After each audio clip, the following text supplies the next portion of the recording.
This is the URT. You are the URT. Big up the URT. Smash a like for the URT. Still under the weather, people, but we're here. Sorry. We're still here, people. But big up to every one of you. And anybody knows who can get rid of the chest cold, let us know. Any recommendations would be. The flu knocked us out now. It's all in my chest. Any recommendations for us? Big up on love. Mumbai is here. Better watch out. Mumbai, how you doing? I'm good, brother. I'm all right. You watched a bit of the football. Please tell me you watched some of the AFCON. Nigeria. No, I don't know that. Obviously, your dad's born in Nigeria. Yeah, my sisters are born in Nigeria. So Nigeria, obviously, the household. It's Nigeria supporting Nigeria against the Algerians. Yeah, of course. It's for me, AFCON is Nigeria, man. It's Nigeria, yeah, exactly. 100%. But yeah, it was a brilliant game, but they were really good. Now they're playing Morocco, which is the host. Was that in the final? In the semi-final. Who's the other semi? And then the other semi-final is Senegal and Egypt. Egypt knocked out Ivory Coast tonight. Come on, the Green Eagles, man. You should have watched Egypt knocked out the Ivory Coast. Ghana are not in it, are they? Ghana not in it. Yeah, big up I Entertainment. I watched AFCON. I also watched Macclesfield. Is that where you're from? Macclesfield. Is that your team? Big up to you, I'm Titanium. But yeah, we've got a lot to discuss tonight, people. A lot to discuss tonight. Obviously, we're going to preview. Let's get Jarvis and Irfan on. Well, I've sent Irfan the link if he wants to jump on. Big up Love. Big up Titanium. Yeah, big up Titanium. Big up King Soul. Big up I Am. It's just me. Yeah, he's from Manchester. Big up I Am Titanium. It's a big up everybody. Guava juice for the coughs. Oh my God. Guava juice was my favorite, man.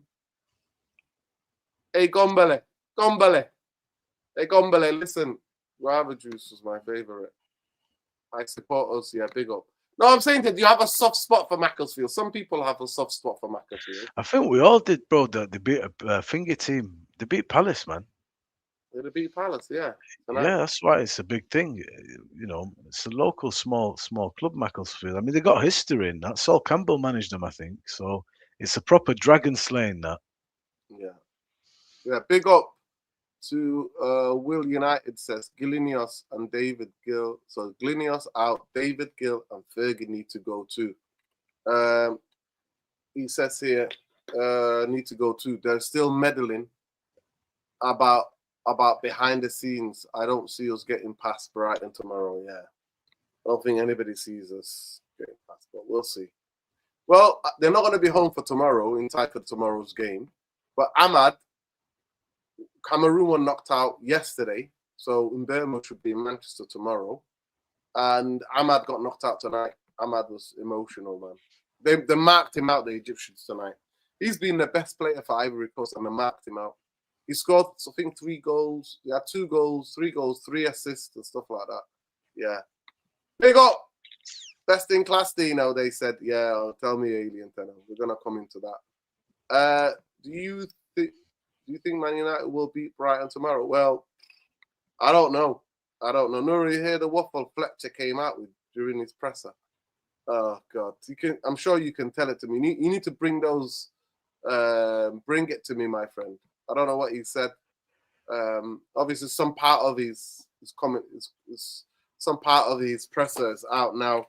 But yeah, what are you thinking about the FA Cup games? What are you thinking about Brighton tomorrow at Old Trafford? Difficult game. Another very difficult game. It would be nice to continue in the FA Cup. There's nothing else, you know. So you can either play it, or let's see some of the kids. If you're not interested in continuing in the FA Cup, and you've got other, I don't know where the club's head at, bro. It's every game for us is difficult. I mean, you've seen what's happened this season. Under Amorim, we can beat and compete with anyone, and then you can lose and play very bad to anyone. So I don't want to, douse the optimism that some people are looking at.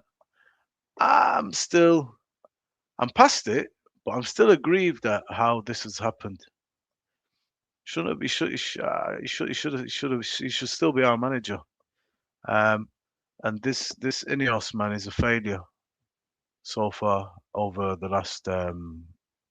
The guy was here a year, By the way, he was here a year. He came in November. We're in January, just over a year. So yeah, the club's a mess, bro. Everything's a mess. I don't know how the players feel that they lost their manager just like that as well. So, not sure, but it'll be a hard game tomorrow, bro. Be difficult against Brighton. Don't know about all that new manager bounce. I don't think you get a bounce by default. So, I'm kind of thinking ahead, me, and my outlook it doesn't look great, and it just feels like we wasted another season and a half on nothing really. But yeah, the only thing I'd like to see some of the kids, bro. I'd love to see Lacey play. I'd like to see Cobb get some minutes. Get a few of the young guns. Let's see what they're about. And we go from there. Ben, what are your thoughts on the game tomorrow?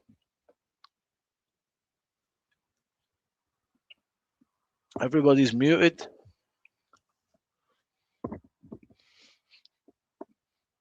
Can you hear me now? I'm here. Yeah. Yes. Yeah, I'm here. Yeah. Listen, it's going to be very interesting. I'm just putting it out on Twitter, Bombay. Sorry. People, please smash a like, subscribe to the channel if you're not already subscribed. We're going to have a debate tonight. We're here. The club's still in chaos. Fletcher's talking about this is the Manchester United DNA and all that. How about get players to play the Manchester United DNA then? No mention of midfield players, regardless whoever's coach.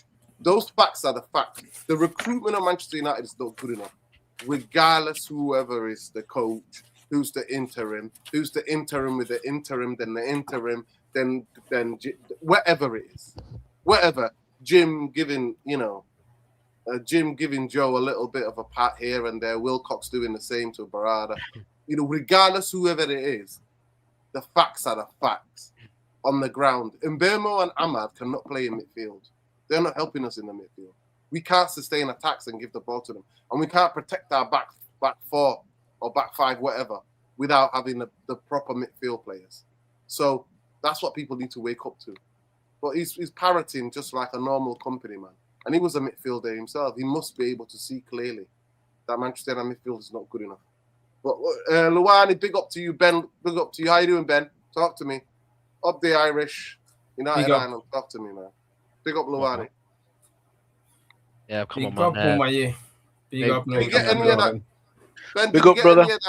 Did you get any of that Storm Grotti in Ireland? Yeah, well, last week when England was actually relatively dry, especially around London, like around Bristol, like Brighton, like apparently all around there was no snow. This was all of last week, and we had a lot of snow. I mean, an absolute pile of snow. It was rather difficult to drive at one stage. I remember I was speaking to Bombay and Lawani, and I was in the car.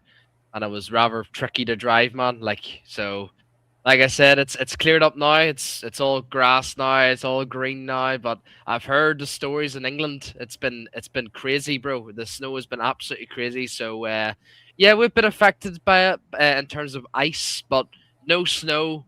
Thank the Lord, man, because it's my job is a partially of it is to drive and to deliver around all of Ireland, like, so it's kind of hard to like drive through the snow, man, obviously with the it's slippy and stuff, and like black ice as well, the risk of black ice. So yeah, man, but big up everyone, smash the likes, people, and subscribe. Big up to Lawani, big up to Bombay yourself, and to you, Nerda, man. Free Palestine, free Venezuela. Fuck that Trump guy, man. Honestly, he doesn't deserve any recognition in this world, man. But yeah, man. Well, I mean, a lot of shit's happened, man. We have a fucking puppet that came out and said, "I'm a coach at heart. I'm a coach at heart. I wouldn't classify myself as a sporting director." So he's exposed himself even more, Mr. Weetabix, Mr. Weetabix. And what a mess we're in, man. What a mess we're fucking in. And look, I don't really care, man, about what happens. What, like, I watch Mandem talk, and all I hear is, what's Ineos's plan? What's who's going to be the next coach? Who are they going to play the youth? And I then see people say, Man United have actually had a good week. They sacked Ruben Amorim. Amad Diallo and Mbeumo are coming back. That's a good week for Man United, isn't it? What's Ineos's plan? What's Ineos's vision? Nothing. No vision. No vision at all. People are getting a wee bit too giddy because now Luis Enrique is now available. And I know Luis Enrique is probably one of the best coaches in the world right now, but he ain't fixing jack shit. He ain't fixing this shit, man. And like I said, man, I said it to every single one of us. Yes, manager, he picks the team. He picks the team. He does whatever. He gets told what he has to do in every game and what approach he has to do each game. And who gets told by what approach by doing each of the games? It's down to Mr. Wilcox. The ice in there, the facts are there to be read, but people. The facts are there to be read. He says, I'm a coach. He's basically said that he's basically a coach at heart right now. Like, he's actually basically said, I do all the tactics, I do the system, I pick what suits for each of the games, and then I tell the Ruben or tell the Fletcher, and take it from there. And this is what it is, man. And he's just exposed himself, and people want to give him another chance. Yous be my guest, people, because yous are going down a dark road, an even darker road, whereas I will always stand by as a Man United fan. I want to release fucking vultures ASAP. Yes, I got a wee bit too giddy when Roy Keane said Eddie Howe, man, and that's my guy. I'm glad he said Eddie Howe instead of fucking Areola or someone worse, because Eddie Howe has proven that he can coach at a big club. But like I said, people, I'm not going to believe in Eddie Howe because these vultures are still here. So what are we doing? Like, I know people are going to say, like, we can't do anything. We can't do anything about the ownership. We can't. It's impossible. It's impossible this. Bro, if you're just going to say that, bro, you're just chatting shit. And I'm not hearing this bullshit about English people are different to Scottish people. English people are different to Welsh people. English people are different to the people abroad living in Europe, in the United States. English people are different to Irish. No, I'm not hearing that bollocks. I'm not hearing it. When the facts are there to be read. Sheffield Wednesday, Man City, Arsenal to a certain extent. Chelsea stopped their owners from about to join the Super League. Like I said, Celtic, pick up the Celtic crowd. There's so many fucking more I can name. Actually, even Newcastle when it got really, really toxic with their owners before the Saudis came in. West Ham, people don't forget about West Ham. Remember, the West Ham owner was in the stadium and he actually had to be removed from the stadium because the crowd were throwing shit at him. Remember this, people. It's been done so many fucking times, man. Why can't we do this, bro? And like I said, I seen the 1958 post this shit, man. Like about this, we're focusing on the best interest of Man United. We want to organize protests on the I don't know what it is, the first week of February. Bro, what? Forget about February. Dude, the next match. What are we waiting for? There should be fucking protests every fucking week, man. And we're not doing shit. This is why we're not serious. This is why they claim they're fucking Jim Ratcliffe out. They're not. They're fucking not. They're just trying to like fucking, I just think it's a money thing. I'll be honest with you, and like I said, I've seen the promotion video, and like, oh, we'll be in the touchlines outside of Old Trafford. You can give us a wee bit of money and stuff, bro. It's not about money. Celtic fans and the people who own the Celtic organization of the protest, they did not demand money. They didn't ask money. Why are we talking about money? It's about this club. It's about the club we fucking love. So sort yourselves out, people. If you want to get on the board of, let's see what the manager, who the next manager will get in, be my guest. You just can do what you want, but just bear in mind, people, you're going to lose. You're going to get gaslighted again, and I am not getting gaslighted. I've proven already, people. I'm not having it. Big up, everyone. Good evening. Big up. There you Yeah, go. big up Luani. Talk to me, Hey, Luani. big up. Is that what's the question? Question is simple, isn't it? Like, Question is, about the though, circus. Talk me about Ruben Amorim. He's been sacked, Luani. You can celebrate. You can get the shades on. Get the shades on. Oh, have we not talked to him since? he's been No, sacked? no, this is his first time. No, this we is the- spoke. No, we spoke. When? Luani, have we No, spoke to him no, since no, Amorim we got didn't. sacked? No, Oh. no, we did not. He can celebrate. Oh, okay then. Okay, He okay. can Let me know. celebrate. Are you sure, Luani? No, we haven't. Yes, we I'm haven't. sure. We Did we haven't. not Look, talk to you? I was no, we didn't speak, but I was watching the show. past couple of streams. Yeah. What is why the drama? Why is the mood so somber? Why? I'll tell you why. I'll Because tell you why the Amorim mood got is sacked somber. not because of the results, Luani. He got sacked because of He's the like exposing them. because he asked for players in January and they said no. Then he threw his dummy out the pram. Produce some Okay, fucks under the bus. The reason, bro, why it's such, and you know me as Mr. Optimistic, I finally got drilled in my brain what Nuruddin has been saying, and for the first time, I'm actually feeling, not just hearing, I'm feeling Ben's pain. They brought a manager in. They told us and promised us with change. They said, this is the best guy. He's a genius. He's getting 3 years no matter what. He's been here approximately 1 year. And they, at the first sign of trouble, have ran for the hills. And they fired him when he's brought them into disrepute. That has immediately completely killed any chance of a lot of potentially good managers coming to this club. If I come to this club and all of a sudden you get cold feet because things aren't going too well, in spite of the fact that most people would say people wanted a midfielder. They didn't get a midfielder. Was he back properly? Have they changed? Are they telling him how to do his job when none of them have ever even managed a game? When there's interference and then there's managerial resistance and that is followed by sacking, that is a very, very, very concerning thing for any potential employee. That's what I'm upset about. Amorim's gone. It's not like I was that desperate to hold on to him. I'd have given him to the end of the season, but that's irrelevant. The results speak for themselves. Anyone, and I've always said, you want him gone, you're well within your rights to it. That's not the issue. It's how the change and then the reproach of the manager, rightfully so, has been followed with a sacking. And now they want to bring in Ole Gunnar Solskjaer. This is what I'm thinking. We just wasted another year and a half. And don't forget, every time you're wasting time, the better players are losing age, getting older. We're not going anywhere. We're back to square one. Back to square one, my friend. This is what I'm upset about, and this is what I'm concerned about.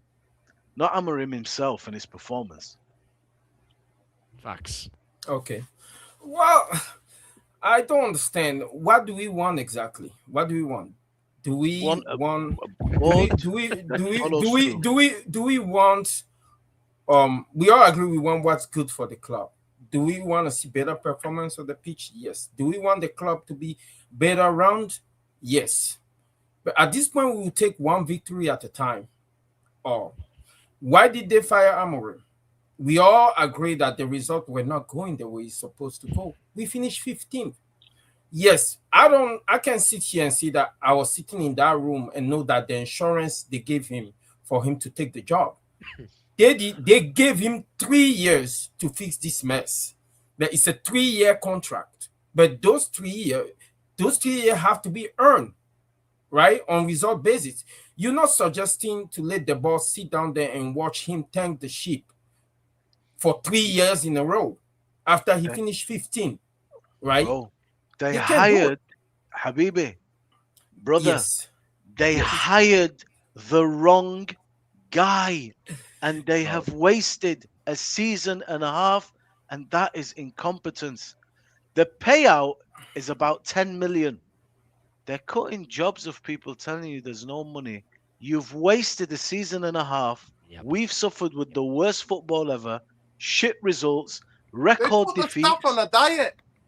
Said Okay. no That's what I'm soup, trying no to say. fish, The no meat. Okay. Let's They go. have to be held Let's go accountable like to it. Do you this. get what I mean? If you were the board, what would you have done? Luani, the question is only one Backed question. him. I'm asking you the question. Did they sack him because of the results, or did they sack him because he asked the money that we bid for Semenyo to be spent on midfielders? Simple question. They didn't sack him because of results, bro. Let's be right. And that tells you how incompetent they are deeply. But carry on. They sack him for neither. They sack him because he challenged them. And that's the only grievance I have with them. Because if their decision is not made on What a did he result challenge basis, them on? What did he challenge them Yeah, on? why did he challenge them? He challenged That's them the because he important went thing here. signings in That's a January in good question. midfield. No. He challenged them that they did not hire him as a coach. They hired him as a manager. So he basically telling Jason Wilcock, stay in your lane and let me do my job. And you can't do that. If you are being hired effectively as a coach, you can't do that. Which is why I said that Jason Wilcox was always the fucking manager. The Ruben Amorim has not only just exposed Ineos and like Sir Jim, but the biggest puppet he's exposed is Jason fucking Wilcox, because he's in charge. He's the boss. He's his boss. He's in charge of the whole system, the tactics, what needs to be put out, what players need to be played, what's like all this sort of shit. And what he's just done is this is the exact reason why he's just been sacked. He's literally exposed the living shit out of all of them. Barada, but like I said, people are going to blame Barada.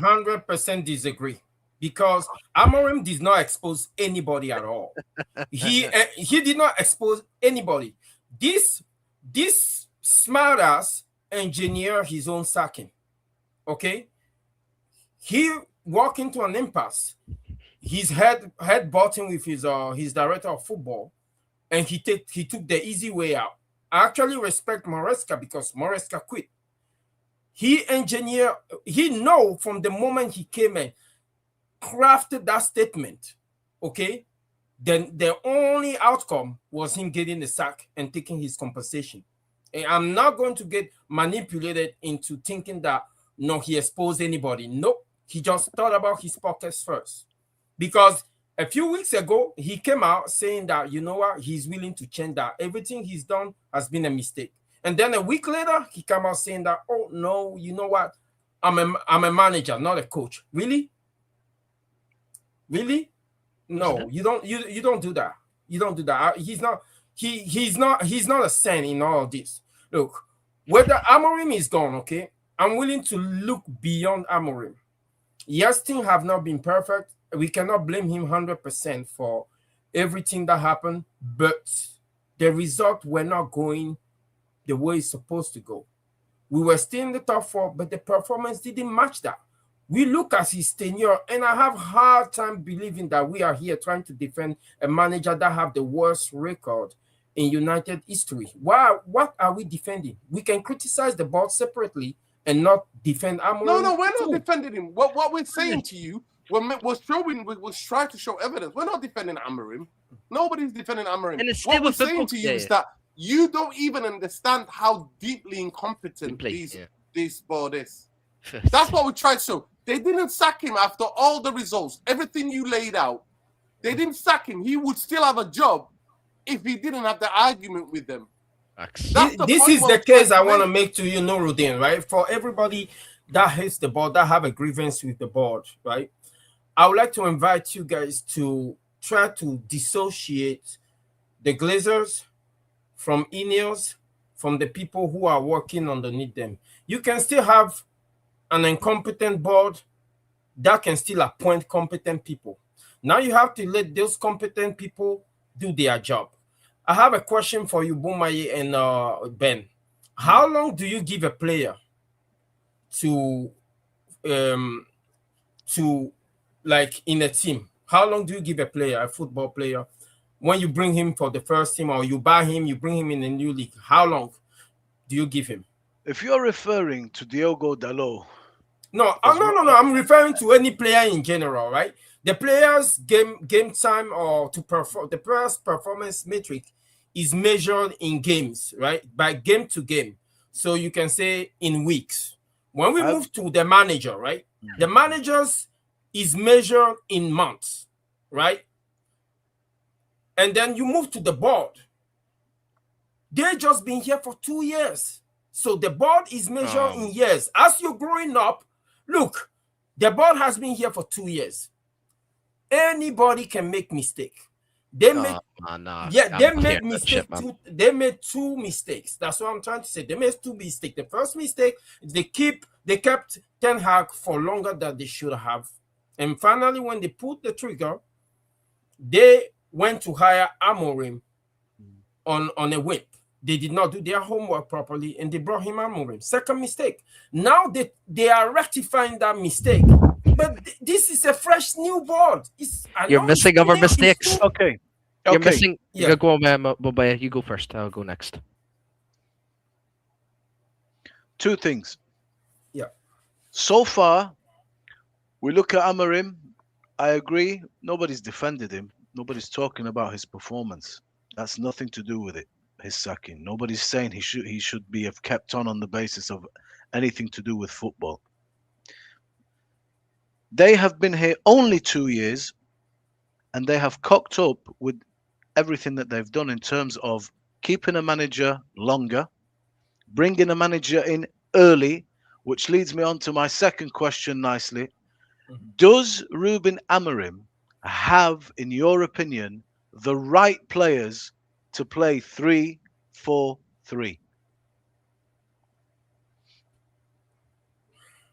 I cannot tell. You know why? Because you know why I cannot tell? Because the goddamn guy never tried to play 3-4-3. We can say whatever we want, right? Like I say, footballers are molded in the academy, scouted to play any system. As Amorim didn't play a 3-4-3, so I cannot sit here and say that he have the right players or not. What I can see here and say that the system that he stood by was not working, and we can all see that. And his refusal to be flexible is the reason why he does not have a job today. Now, question to what you just said.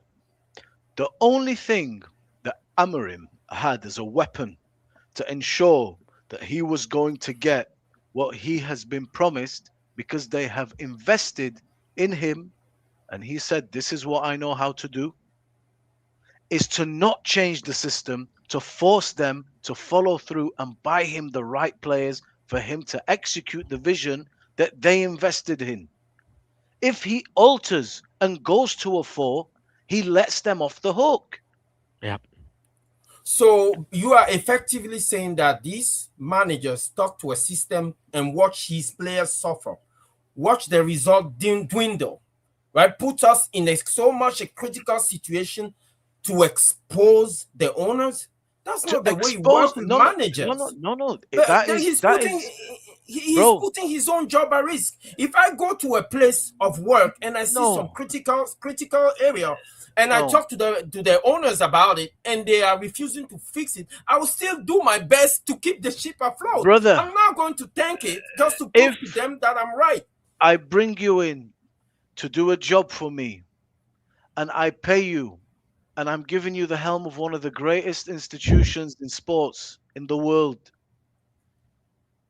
There's a reason why I'm paying you, and I've decided to take you out of all the potential suitors. It's because at the interview, man, and when in the soundbites, he will get 3 years. I have found a genius. They have invested in his plan.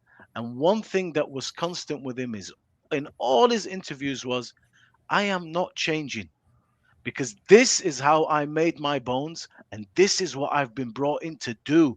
They want to play this way. This is why you brought me in. That's why probably Liverpool said, no, we don't want 3 at the back. They brought him in, bro. Now, he's saying, if you think I'm going to change because I have shown you how fucked up these players are and what I need, and now you don't want to follow through because you think it's too expensive or results are not quite going our way, you're getting cold feet, and you want to bail on our original agreement, then I am not going to change. You have to give me what you promised me. Otherwise, he's going to be taking the bullets when we are playing good, bad, or whatever. He's getting pumped. They're not getting nothing. We've not really been talking about them too much. He's getting slated. That's why you have the contract. At this point, the Glazers, Ineos are the one that breached the contract by firing him, and they paid the price by giving him his 10 million. That is the punishment that they get from making the bad choice in the first place. They get But to what pay does that 10 say million. about? So, but you cannot criticize them. You cannot. It doesn't say anything. It just say that they can make mistake. Look, in any club in the world, right? Choosing a manager is not an exact science. I'm sure if it's an exact science, everybody will be getting it right. Everybody makes mistake. All I'm saying is these boys have been here for 2 years, and they've made two critical mistake. Let's see how they fix it. It's strike 3 for me. But they've already tried it. We can start talking about. They've already tried it, though. They've already tried it. All right, look. Sorry, you said Amorim over a season, the equivalent of just almost a year, just over a year. That's enough to say at this point, if we were to, if he was still here and we stopped and took stock of Amorim today, and you said to me, Bummaye, forget what we're seeing. Here's the win percentage. He's the worst manager in history. Even if I think we should stay for a year, I have to concede. I can't argue with you, bro. If you're telling me I want to cut my losses and get him out, I say you're right. That's fine. Because the facts are with you. Since Ineos came in up to this point, 10th of the 1st, 2026, don't underestimate how bad and how big these mistakes are. We've basically wasted every single moment they've been in has been a waste of time. You have literally made zero progress as a club. Zero. You came under Ten Hag, it was well overdue. Where were we when he left? You've hired a guy mid-season that you don't have the players to play the way that he has told you he's going to play. You finished 15th. You've lost the Europa League. He's still here.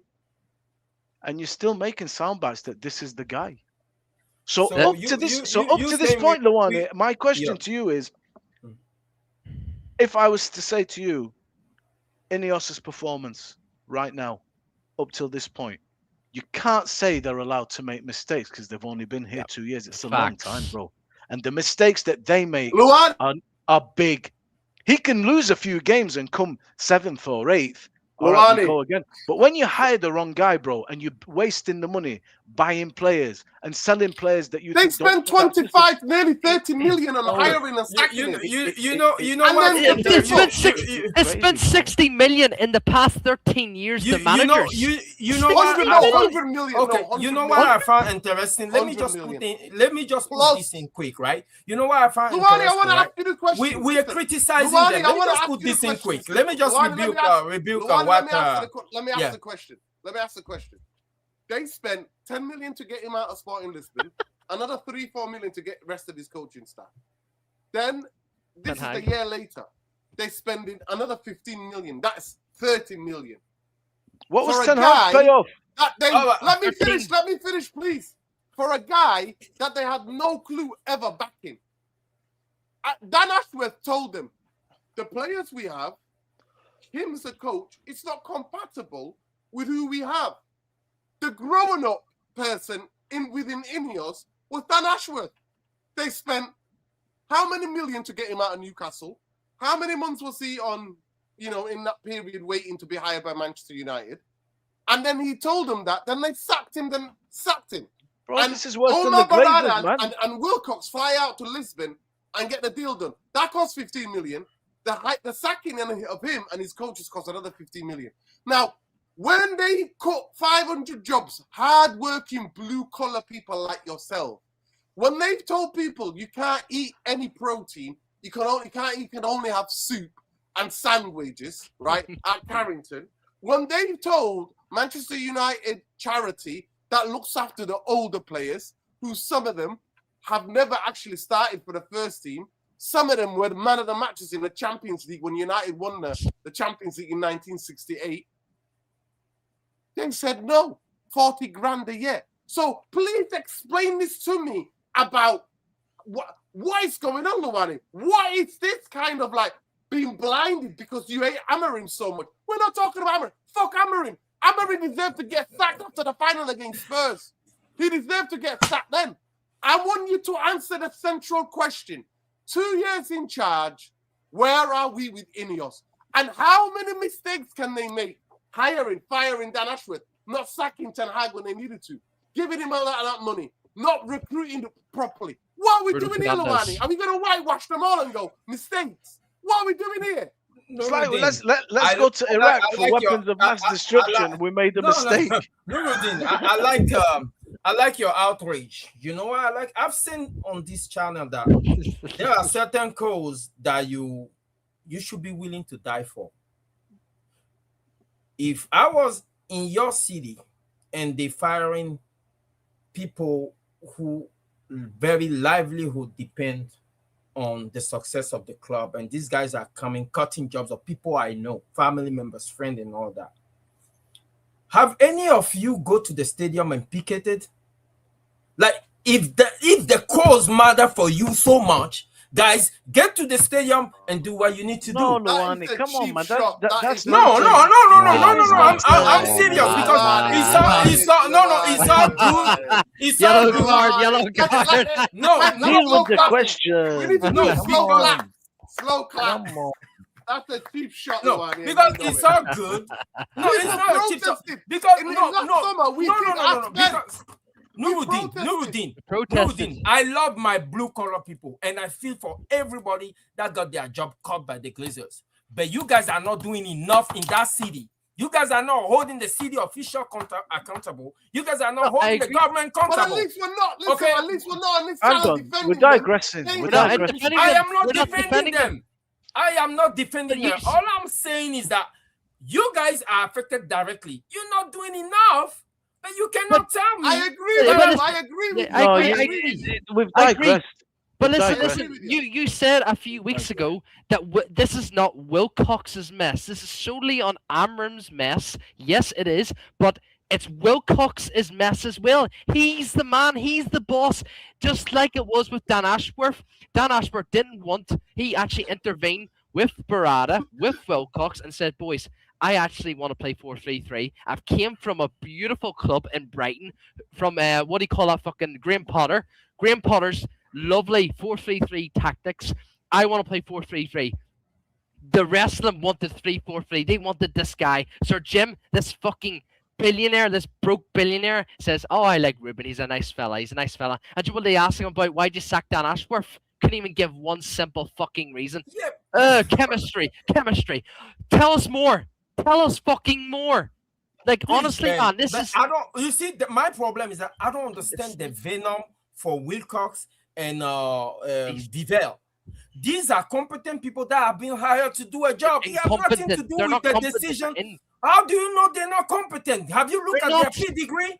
They're not. They're just not. Have you looked at the pedigree? They were not even involved in the decision of hiring Amorim. The same way They were. They were not. Amorim was were. hired prior to their You job guys being assigned to them. have gone I don't off understand. you've gone There are off the circumstances, main Yeah, substance of the argument.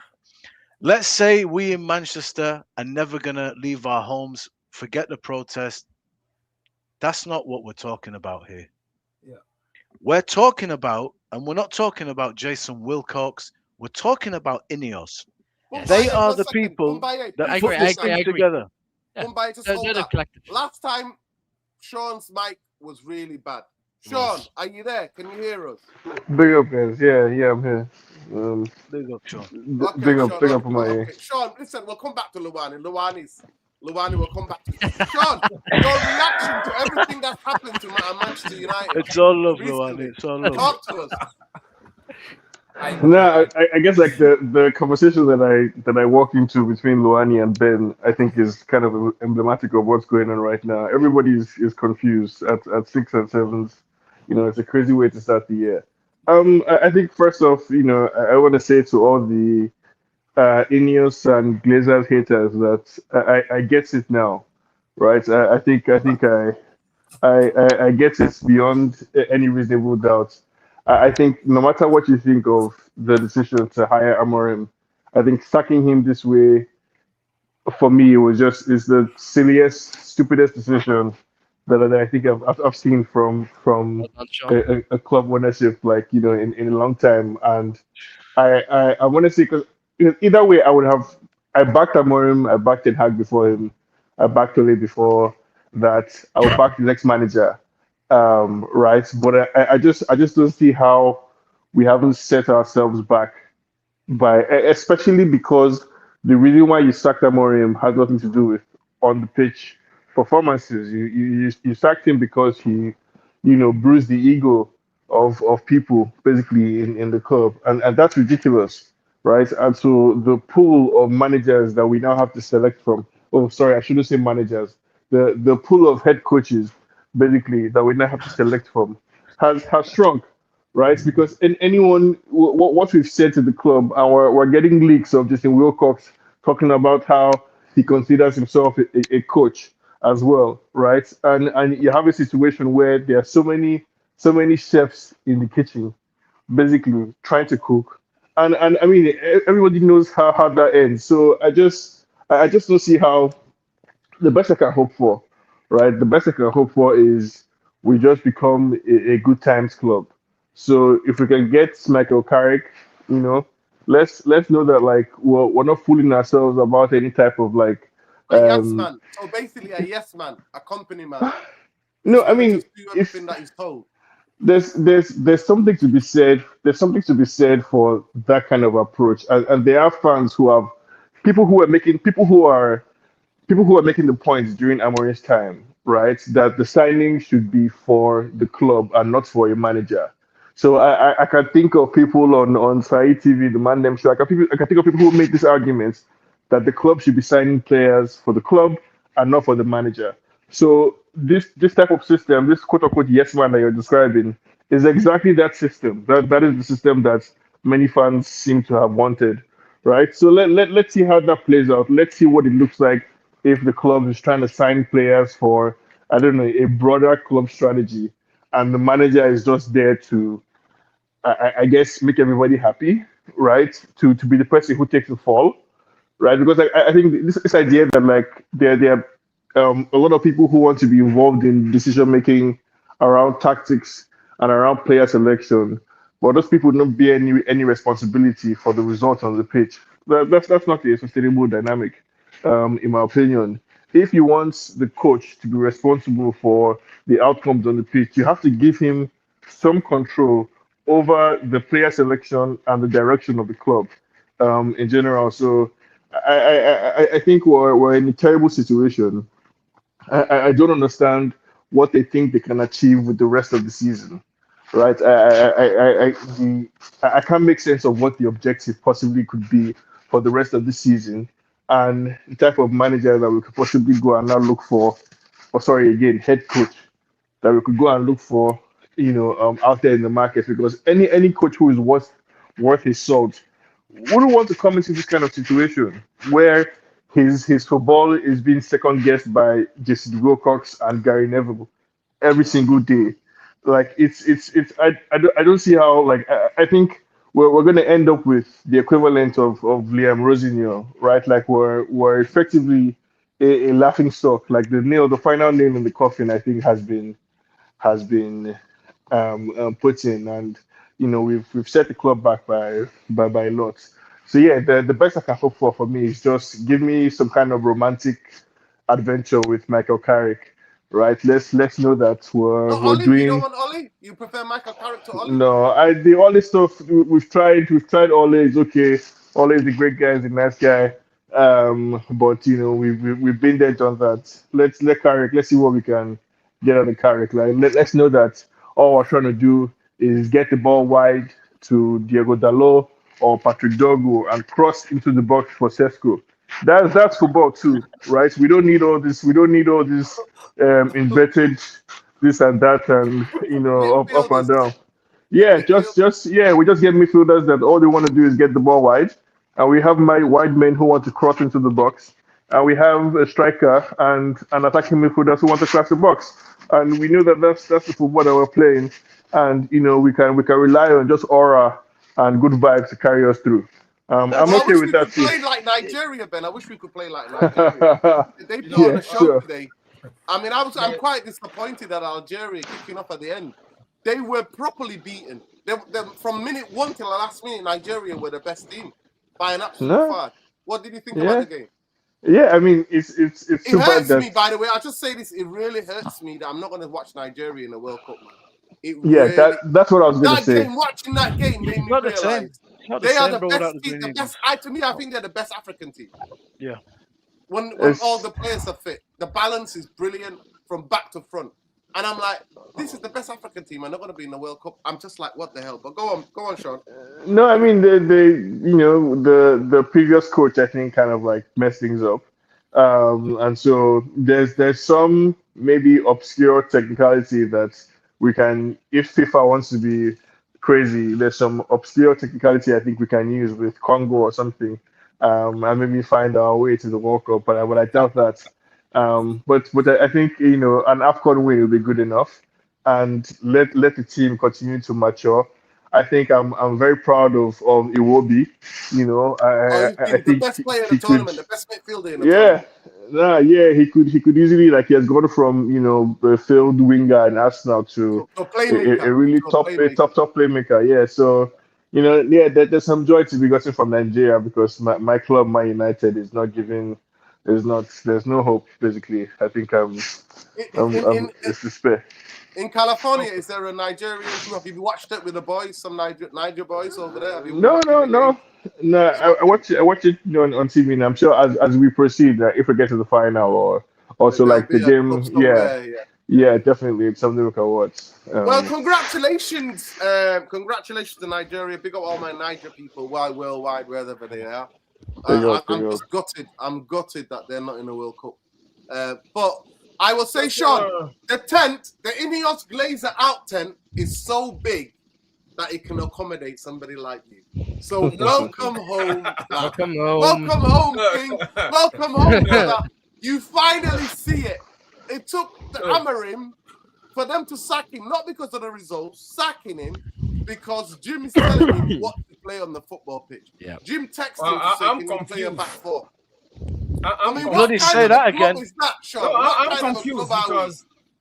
I'm confused, Nodin, because we have the Woodward tenure under the Glazers for almost 10 years, and if what Boumaye is qualifying by saying we have been a failure on the Ineos for 2 years, 9 years. Woodward was there for 9 years. 9 years. So for that metric, you taking the 2 years of Ineos that barely just showed up and put their structure together and compare. They made us worse. Are you sure about that? No, but Luani, let's look at the Ineos tenure now. Luani,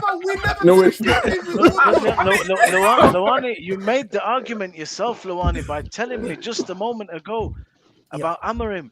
You hired the guy that finished us 15th. You hired the guy that plays a type of football that we've never played, that half the fan base didn't want. You brought a guy in at a time in a season where everybody was against it. You've brought a guy that plays a football who he doesn't have the players to play, and you're not backing him.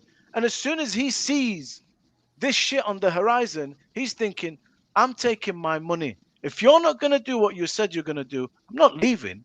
And good on him. Sack me. Either sack me or back me. I'm taking. If I was him, I will never leave that money on the table. Ever. Never. If he had left the money on the table and walked, I'd have been pissed off by him. I'd have thought, Luani, during the summer, right? For the first time, I think since I can remember, United's recruitment in the back room was news. So we were reading about Dan Ashworth's gardening leave. For 6 months, we were pursuing Dan Ashworth because he was so important to the structure that we had to pay Newcastle as if he was a footballer. We had to pay Newcastle so much money to get him, only for us to bring him here, and then 3 weeks later they sacked him. And I'm sure to sack him, you have to pay him money to let him go. Why did they sack Dan Ashworth? Come on, Because it Luani, was man. obvious to him that this Amorim idea wasn't going to work. Maybe because the football wasn't going to work on the pitch, or maybe because he saw that the club wasn't ready to spend the money needed to back this guy. He said That backed me the up. squad is not compatible with the It's way not Amorim fun. wants to play, Sean. That's the word. He It's said. Luani, Ineos are I think they haven't, and obviously I think they have no credibility, right, for the next decision. But I think they have to be very careful, extremely careful, because I said this was the final nail in the coffin, but maybe the club is yet to be dead and buried, right? So there is a kind of miracle that can still happen either in the transfer window or with the right appointment. But I mean, the idea that Ineos, I think, have made a bad problem worse. If you ask me my own opinion, because what they should have done, right? They should have thrown good money after bad. Like this Amorim Hill, they should have died on it, essentially, because it was their choice, right? It was they made They a big died on deal. it last year when he finished 15 and they still kept him. No, but No. Luani, no, but Luani, we brought Amorim in November of a season, right? We persuaded him to leave his very successful Sporting Lisbon project. We persuaded him both in terms of cash and with an ultimatum. We said, is either now or never. And the guy couldn't resist the United allure, so he came, right? And then within 2 games, he looked at the club, he looked at the players, and said, guys, a storm is coming. It's going to be difficult, basically, in the first half of the season. And we saw that. We saw the difficulty. We struggled. But this season, the next season that came, there was a clear improvement, basically, on the pitch and in terms of the player attitude and in the dressing room and all of that. And he got to a point where, obviously, we plateaued because the squad is still not where we're supposed to be. And the guy is saying in January, you had 65 million for Semenyo. Where is that money? Like, where is the 65 million that you said you wanted to spend on Semenyo? Let's use it to buy some other place of the squad. And you have Jason Wilcox. Which pedigree does Wilcox have? Like, what does he know? He was in Southampton, for Christ's sake. Like, what is the experience that Jason Wilcox has to be? Why does Amorim have to be debating his football? If Wilcox wants to be a coach, right, let him come and be a coach, basically, for Man United. Why does Amorim have to be debating his football ideas Amorim with 20 complaining people? about money, right? Amorim complaining about money is almost similar to a stripper complaining to a trucker. Why are you giving me singles? Why are you giving me singles? No, that's not the way you work. Okay, Amorim has his chance. He didn't make it with the result, and I don't understand. We always asking for a new model. They gave us the new model in people that know something about football, because our biggest critique of the old regime of Woodward is that they didn't have football people in place. Now, this regime, whether we deem them incompetent or not, they have football people in place, and those football people are trying to wrestle the responsibility away from the manager because it's just too much responsibility in the hand of one man. The new model that every other club is using around the world is like there is some form of negotiation that go on in the recruiting of the players between the manager and the people who are above him. We want to bring in a player. We have options that we can show you, and we will find a balance between if those players serve your system or if they're good for us they make sense for us from a commercial standpoint. It's never an absolute. What you guys are asking is that because this manager was brought in under a certain spotlight, he needs to be given the power to make to do the recruiting too. That's not the way it works. It's impossible. The fact It's impossible. the big regardless of what you say, learn why, the biggest red flag you've said tonight is the fact that it's been 2 years with Ineos. Owners are allowed to make mistakes. But you know what the craziest thing is, Luani? The Glazers, yes, as awful as they are, man, they never sacked over 500 staff. They never really that much. They did increase it, but not drastically what Jim's doing. They did increase ticket prices. Ticket prices were still relatively the same. Yes, they did increase over by year, but not what Sir Jim's doing right now. He's literally destroying the core football club, even though it's gone, it's completely gone. It's been gone since Fergie said those final words, bro, when he said goodbye to everyone, because we knew instantly that it was going to go up, like it was going to go up in hell, like it was literally going to go up in flames, man. I was one of them, and I said, bro, we're not going to be successful under these fucking ownership. And people were like saying, yo, let's give Fergie the chance. We're going to appoint David Moyes. We sacked David Moyes. We sacked Louis van Gaal. We sacked Ole Gunnar Solskjaer. We sacked Ryan Giggs. We sacked Ralph Rangnick. We sacked Ten Hag. We sacked did I say Ole? And Ruben Amorim. That's Nerda just said 90 fucking million of British pounds sacked for managers. Do you know what, man? I think everyone would love 90 million in their fucking hands, man. They would love 90 million or fucking 10 million in their hands. Ruben Amorim just walked out and he's just smiling, bro. Why? Yes, obviously 100% Luani. I think if he would have resigned, it would have been a lot better for his case. I would have been earned a lot more respect from me. But like I said, man, he's in a toxic environment. He's in the absolute disgusting shithole of a club, of a business, of whatever you want to fucking describe Man United. And like I said, man, what he's just done to Ineos, to Jason Wilcox, to the board, the people you say that are competent when they're not competent. You said that Ruben Amorim is an incompetent coach after one fucking season at Man United. These people have been here for 2 years, and you're calling them competent is absolutely fucking mind-blowing in my opinion, bro, because they haven't done one thing fucking right. Like I said, I will repeat again, Dan Ashworth was against signing Ruben Amorim. He wanted to play a 4-3-3. The other two, they disagreed, and Sir Jim disagreed. They wanted to go for Ruben Amorim. Dan Ashworth then left. Sir Jim gives an absolute bullshit excuse by saying chemistry. Bruno Fernandes. Yes, Ruben Amorim wanted to keep Bruno Fernandes. It is not Ruben Amorim's decision to keep Bruno Fernandes. It is Jason Wilcox, Omar Barada, and Sir Jim Ratcliffe. All three of them wanted to keep Bruno Fernandes, and obviously Ruben Amorim wanted to keep Bruno Fernandes. That's not what Bruno said. That's not what Bruno said. No. But we don't know. Bruno could be talking shit. But let's still make it about Bruno. Bruno is our best player. I'm not. No, shut up. I'm not talking about Bruno. I'm not. He's our best player now. Let's not make it about Bruno. One thing I always say, as much as I hate Bruno, I'm not putting this all down to Bruno, by the way. The owners need the fucking go, man. I am not pointing out any players. They don't want to sell Bruno. The guy literally came out and said that this guy was too shook to sell me. But you know what's crazy though, Luani? It's 100 million fucking quid, bro. Most of that money could have been helped for all sorts of things, not just transfers. It could be anything. Here we go, right? The manager that we say has not been backed vetoed the sale of Bruno for reinvesting a potential 100 million into the team. Now we say he has not been backed. Not to Amorim's squad. That's not backing. I don't know what that is. Okay, if that's not backing, I don't know what that is. I mean, that goes without saying now. I don't buy the whole Bruno going anywhere thing. I don't think Bruno would have wanted to go to Saudi either. I think the moment it becomes real that Bruno Fernandes is available, I think he ends up in Bayern Munich or Barcelona or Chelsea or something. Bruno is a fantastic player that many clubs in the world, I think, would snap their fingers to buy.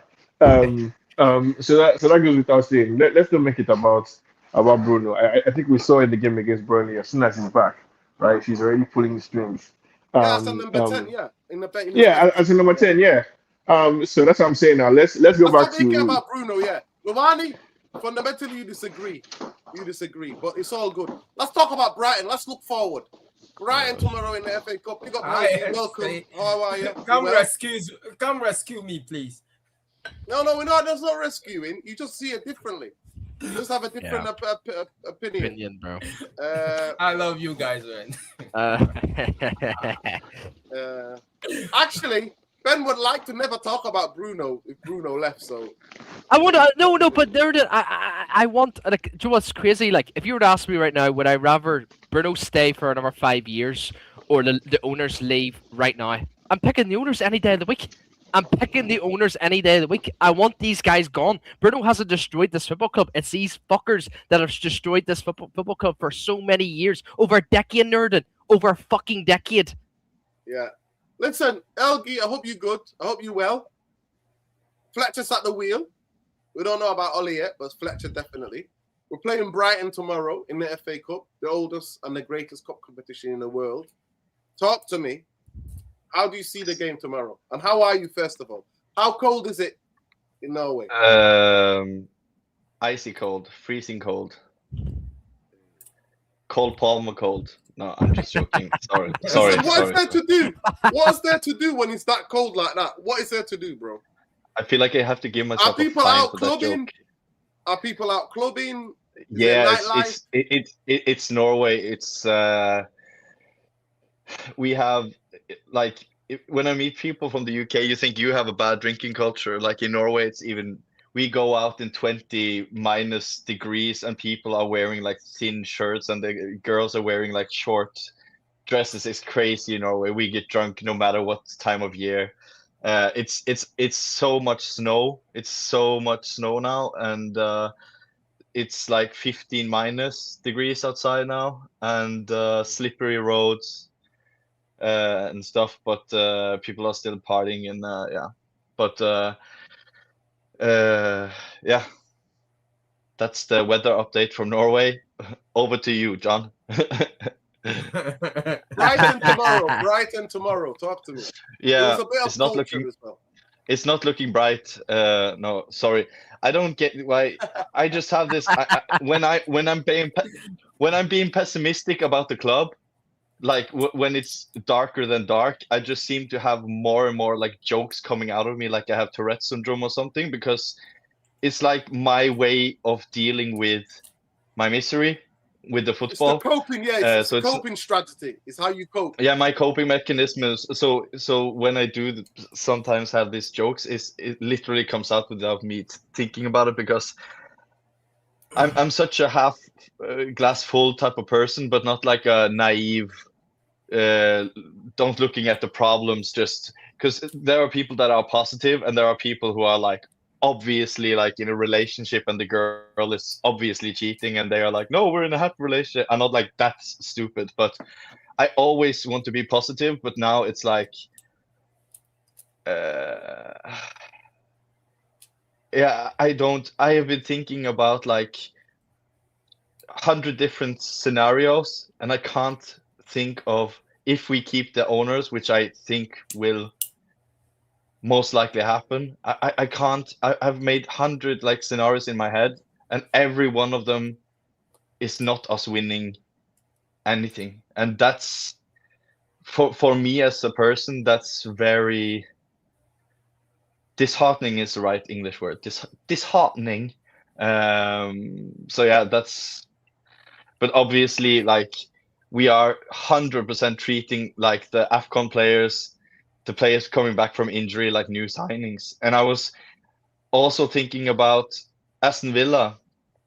If you remember Aston Villa last year in January, they were in the Champions League, having a good season, obviously the season before. They were in the Champions League. It came to January. What did they do in January? They got Asensio, Rashford, Malen, Disasi, and Garcia, and we got Dorgu. And we were like in a horrific state as a club, and we got one left back from a relegation Serie A team. Now we go fast forward a year. We end 15th. We have a shit season. We fire the manager. We desperately need signings now in January. Villa are third. They go and get Gallagher.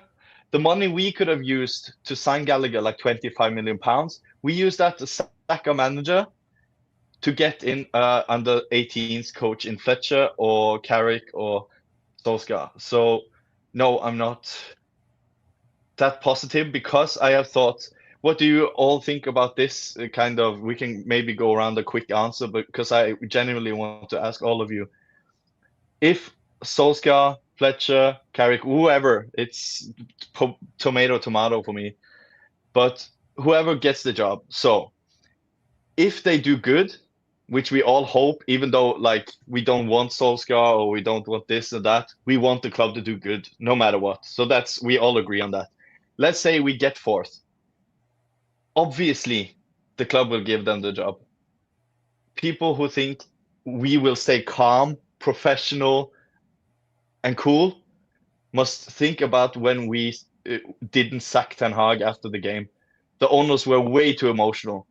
We as fans can say, oh no, you can't sack him after the FA Cup because we were so happy beating City. But the owners have to keep calm and pragmatic. They should have fired him then. So we either get top 4, for example, and we do good, which is one of the alternatives, and we will give the job to a person who will fail at the end because they're incompetent or not good enough in Carrick or whatever. Or you won't be we able do to shit. protest. If it's Carrick or Solskjaer, bro, Yeah. we're not going to be able to go berserk if they do well, even if we don't want them to have the job because they did well to the end of the season. Exactly. Now we can't even protest. You're tied. How are you going to go and do a protest against somebody like Oli? And They're it bringing doesn't work, them in does it? as interim, right? They're bringing them in as interim. and the other It's not... and the other point is, so that is the kind of good solution, but the good solution isn't good because it ends up with them getting the job. But let's say we do good, which we all hope, they will get the job most likely. I'm not saying 100%, that's hypothetical, though. Yeah, but everything is hypothetical. No one knows the future for sure. Mm-hmm. I'm just saying most likely. Okay. And if we do shit, Okay, tomorrow's game, Helgi. Let's talk to tomorrow's game. How do you see it, Darren Fletcher's tactics? It's going to look more of the same. Period. Back 4, back 5, shit players. Not all of them, but I've been obviously saying the same thing for a long time, that it's about, yes, it's about Amorim wasn't good enough, probably, but it also has to do with, it's like you say in the UK, you say, you can take a horse to the water, but you can't make it drink it, or something like that. And I feel that is very fitting for United players, because Pep, do you think suddenly Ugarte would have a brain, or Dalot would have a brain, or that Shaw can tackle because of all his injuries? He won't risk going in a 50-50. He avoids every 50-50 because he's so afraid of getting injured. So there are problems of the coach side, of the player side, of the owner side. But the owners are the most important thing. But like for tomorrow's game, I just don't think. I think we'll win, but if we don't win, I wouldn't be surprised even if Amorim was in charge, even if Pep was in charge. I won't get surprised no matter what happens. If we lose 3-0 tomorrow or win 3-0, I won't be surprised either way, and that scares me. And I think most of us agrees that none here in the panel can say we know what we're getting tomorrow with the confidence. It's impossible to know what we get from game to game. So I just think, I obviously hope we win, and I think we will win, but I don't think it will have to. If we win, I don't think I will blame. No, I don't think I will give credit to Fletcher because of his amazing Pep-like tactics. And if we lose, I won't blame Fletcher for being shit. So I just think it's the. I know it's boring, the owners, but it is the owners. So we can't just talk about the managers like they have all the faults. Like Nuruddin said, or has said for months and months, Amorim, don't sack himself. Amorim didn't hire himself. He didn't walk into the building with a gun and said, I'm taking over this place. They hired him. And when people wanted him to change it to a back 4 or tactics or whatever, they could have sacked him at any time. Like, again, he didn't have the family hostage. They could have sacked him any time and said, this isn't good enough. Instead of walking to his office and asking him to change his formation, just sack him if you don't think it's good enough. Simple as. I So, agree. I agree. Okay, yeah. so you don't think about Brighton tomorrow? Okay, Bumbaye, and then we'll go to Mufc. Actually, let's go to Mufc. Mufc, big up to you. Get your 2 points off, man. How you doing? I hope you're well. Hello, everyone. Big up, Mubs. Big up, everyone. Big up. I've been watching what you all been saying, and I could agree the Ineos and stuff is just not going to change. They need to go. They need to be held accountable. We've sacked Amorim, rightly so. Well, they sacked Amorim, but they sacked him for the wrong reasons. If he didn't say anything about the situation with the ownership, he would still be managing tomorrow, and we'll be talking about the Brighton game with him in charge. But unfortunately, that's what it is. He had to go, but there's still other problems in this club. And as for the protest, why are we protesting in February?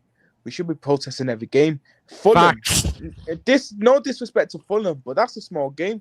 Do it against City in the derby when everyone's going to be watching that. Next Saturday's a derby. I know it's an early kickoff and stuff, but yeah, show it. It's a big impact, or it's going to be a big game because United City. You should be doing it then.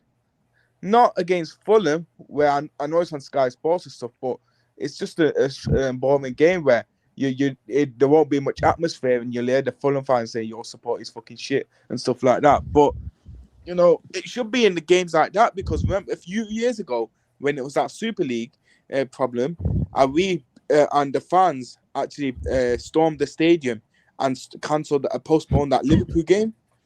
It should be like that. That would be a big impact if we were going to do protests. But yeah, Ineos have to go. Omar Barada, Jason Wilcox, Jim Ratcliffe, they all need to go. They've all failed in this club. We all want to talk about how Amorim got us to 15th, but so did Ineos, because they took us lower in this in the league. We have not been in this situation in a long time. We have not got lower than 60 points since they've come, and it's a disgrace. And as for the ownership, as for the new manager, I would say we need a caretaker one to the summer, because I think the summer is where you're going to get the proper managers. But I don't want Ollie.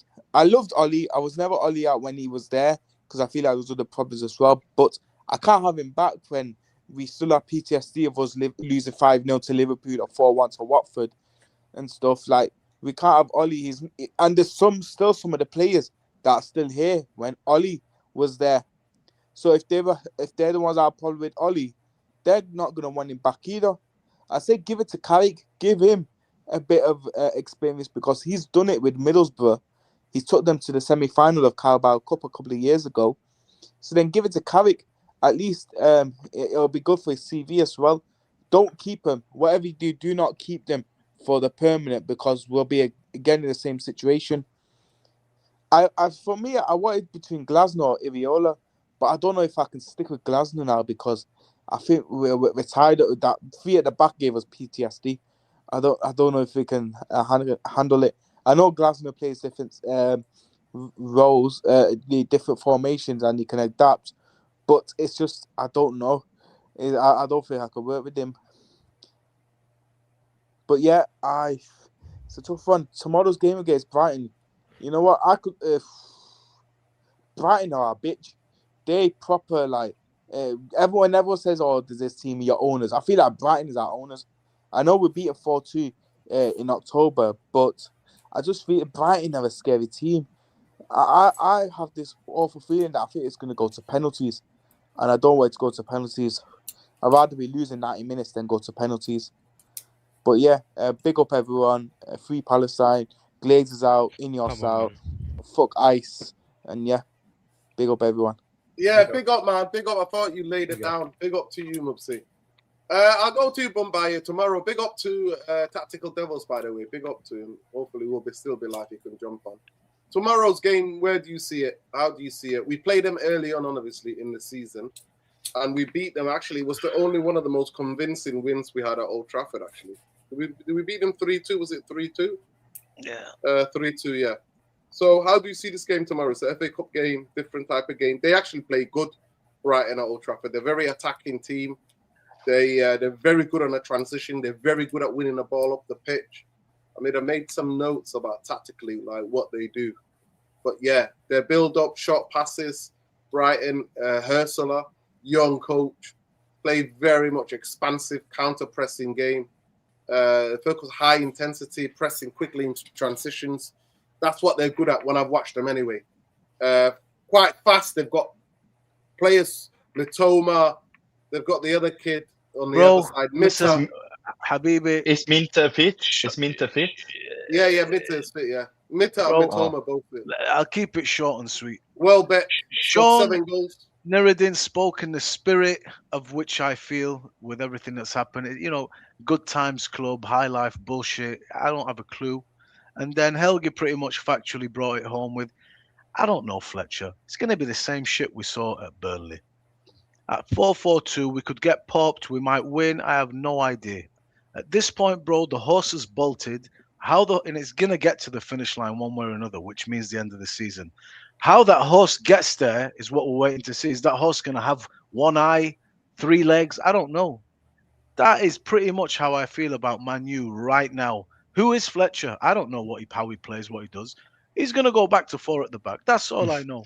How are we going to play? Who's going to play? What's he going to do? How important is the FA Cup in the grand scheme of things? Who the hell knows?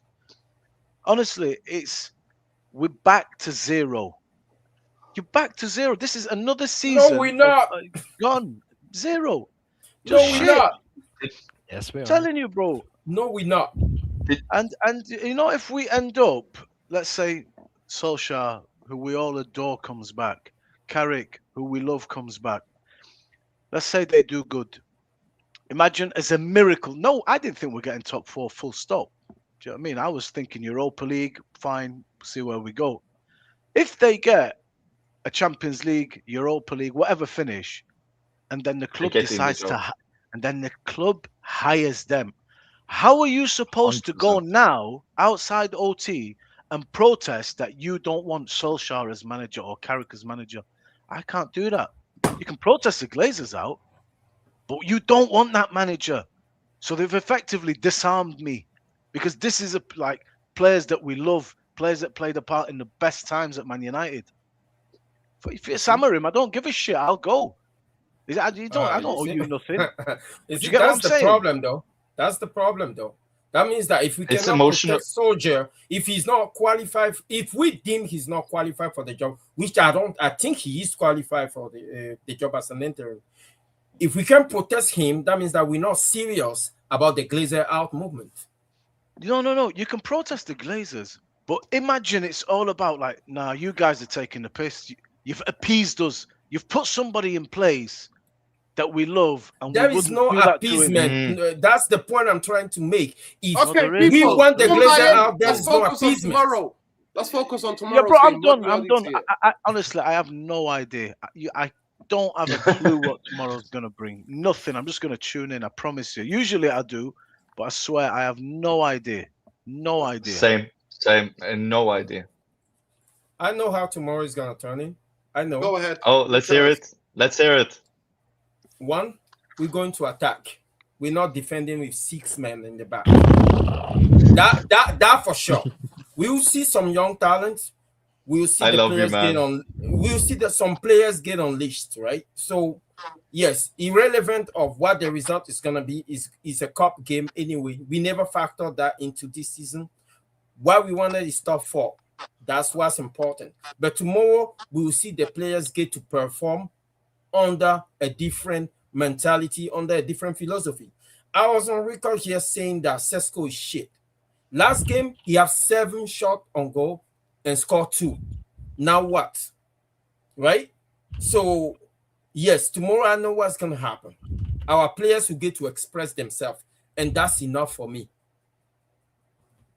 Did you hear what Fletcher? I saw this. I think it was TNT who posted today an interview with Fletcher. I almost went to sleep watching it though, but he said something that I really didn't like. I understand what he means, but it's just I've never heard the competent manager say it. He said something like, because it was him and Hargreaves was kind of grilling him about whatever tactics and what he has told the players, etc., etc. And he said, I've kind of told the players to, when you cross that white line, I can't take charge anymore. It's your responsibility. And that I agree with. But he said that it's kind of up to the players to, he said he gave the freedom to the players to do what they want because it's their problem to solve on the pitch. And because I don't remember quite what he said, but the thing for me is that, okay, if it was prime Barcelona with Iniesta and Xavi and Messi, maybe. But these are like clueless people that need guiding, most of them. And I don't like the fact that a manager comes to United or interim or whatever. I don't know but about just that, Elga. do what you want. Do what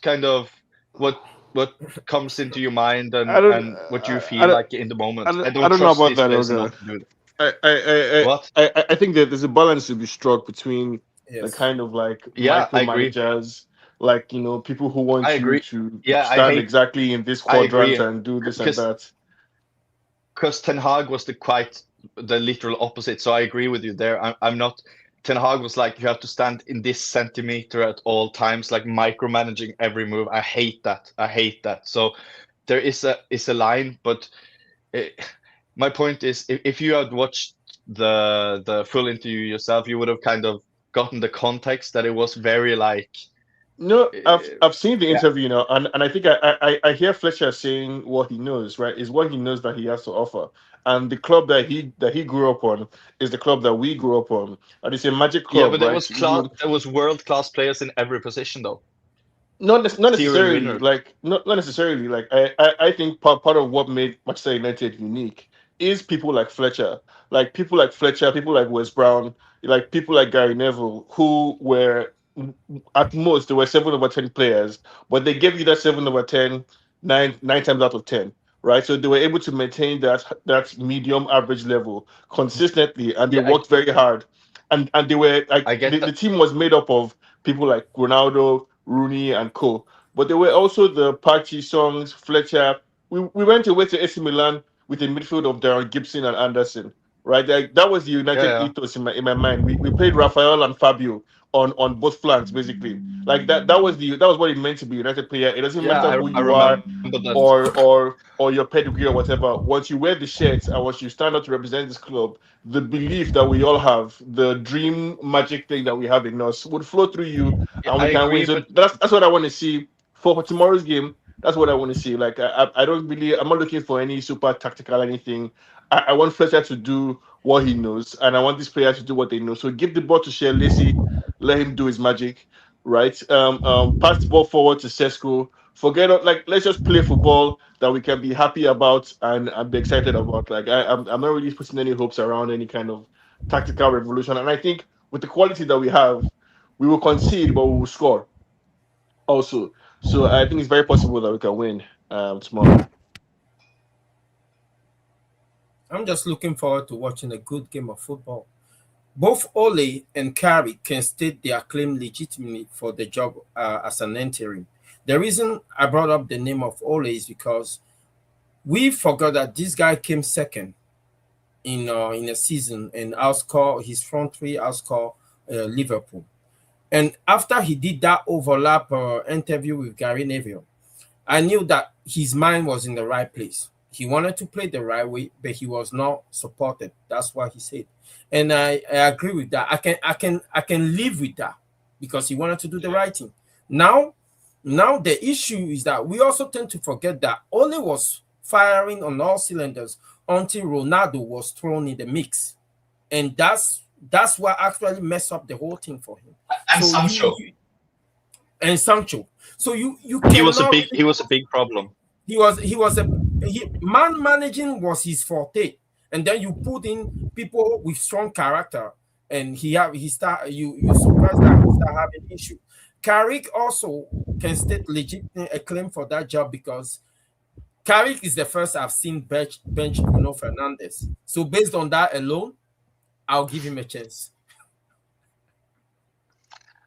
But I have seen on Norwegian television, for example, he is talking about, because you know him, he's a nice guy, so he will never say something directly ugly against anyone, but he will put it in between the lines. And what he has put between the lines is also that Sancho wasn't his signing, and he said something along the lines of, when we brought in Sancho, we had Martial, who wanted to play from the left, like as maybe a striker, but from the left. We had Rashford, who wanted to play from the left.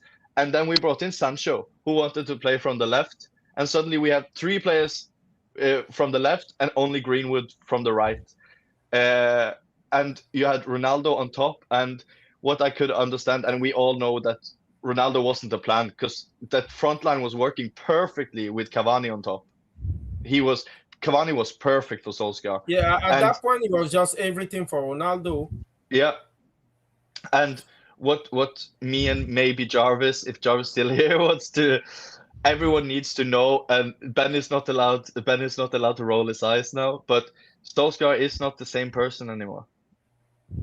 Because he has actually, like, honestly, it was 6-7 years ago, and you all will be not shocked, but he is a different, like, he takes no shit type of person now. He isn't the same, oh, I'm Ollie, I'm happy to be here.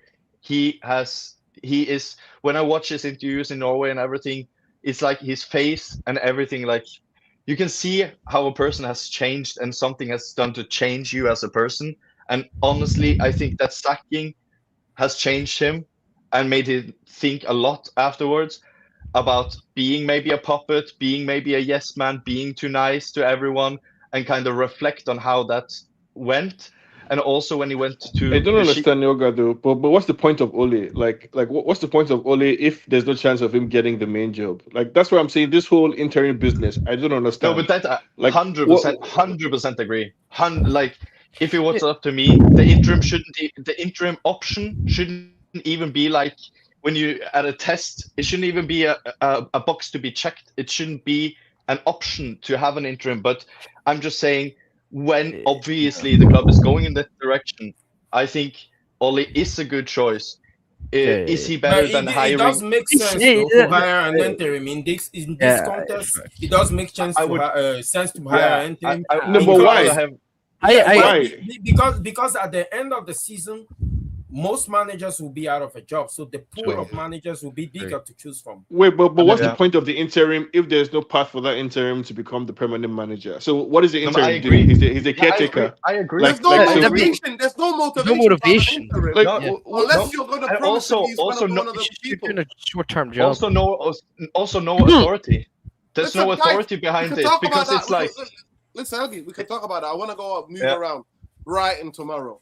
Lovani, Ben. Mufc, let me just get you Brighton tomorrow. What do you think? You're there tomorrow? Yeah, I should be there tomorrow. Okay. I think I've said I'm gonna go United win. I think 2-1 United win, hopefully. But I feel like it's an FA Cup game, but it's just like so it's not gonna be pretty and stuff. And I could see him playing Bende instead of Lamont, which I would probably do anyway because it's a cup game. But yeah, Brighton's going to be tough. Yeah, okay. Go ahead, Ben. I want to hear it. Tomorrow game. Where do you think United win or lose it tomorrow? Well, I mean, I love the FA Cup. I love it. It's probably one of my favorite cups. That Carabao, that Haribo Cup. That doesn't amuse me at all. But I mean, you know what? Like I said, we all want to see Man United win the trophies, bro. But if we win trophies, it's just gonna paper over the cracks, man. You know, not only to the coach or the manager, whoever it is in charge, but to these owners, man. These owners get what? I think Man United win 10 million pounds or whatever it is, plus European football. Like, bro, that's just gonna be paper over the cracks, like, regardless of this whole fucking club. So, look, I think it'll be a tough game. Like I said, I think Helgi was right. Brighton's our bitch. I really like how Brighton play the game, especially playing it. Their record at Old Trafford is fantastic. We only beat them this season. No, that's it. Yeah. That's what it means. Yeah. That's what it means. Yeah, that's what I mean. That's what I mean. That's what I mean. It's our bitch. Yeah, no, it's all good. All good, man. But meaning that we're their bitch, really. Yes. That's what I meant. That's but nah, I just I mean, I'm looking forward to the game tomorrow. Like I said, like, it's, you know, even though I was annoyed about the whole, like, you know, just about these owners, man, like, it's always will be in my head. And like the fact that I think, big up to Mubsy, like, Mubsy was absolutely spot on. Like, why wait for the Fulham game? The Manchester Derby is the perfect game to, like, start the movement, start the protests. There's be protests every week, but with the game, bro, like, you know, it's just really, really hard for me to actually predict like what's going to happen in the game, like what results we all want for the best interest for the club. When obviously in my head it's just always like these fucking vultures. But look, we'll see what Fletcher has to do tomorrow. I hope he plays Mainu tomorrow. That's one thing I would say. I thought I thought Martinez was a wee bit shaky in the fourth back system in Burnley.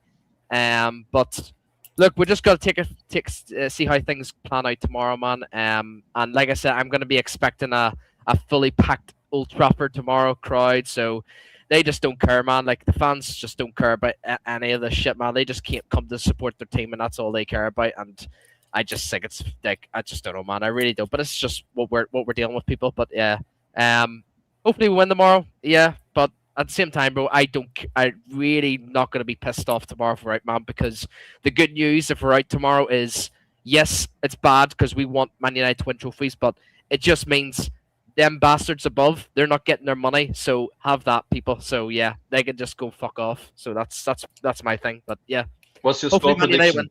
win. I probably Score go with. prediction. Do you know what? I could see a 2-1. I could see a 2-1 tomorrow for Man United, but I wouldn't be surprised if Brighton bop us around the park, bro. Because Danny Welbeck's been really, really good this year, bro. I really, really rate Danny Welbeck.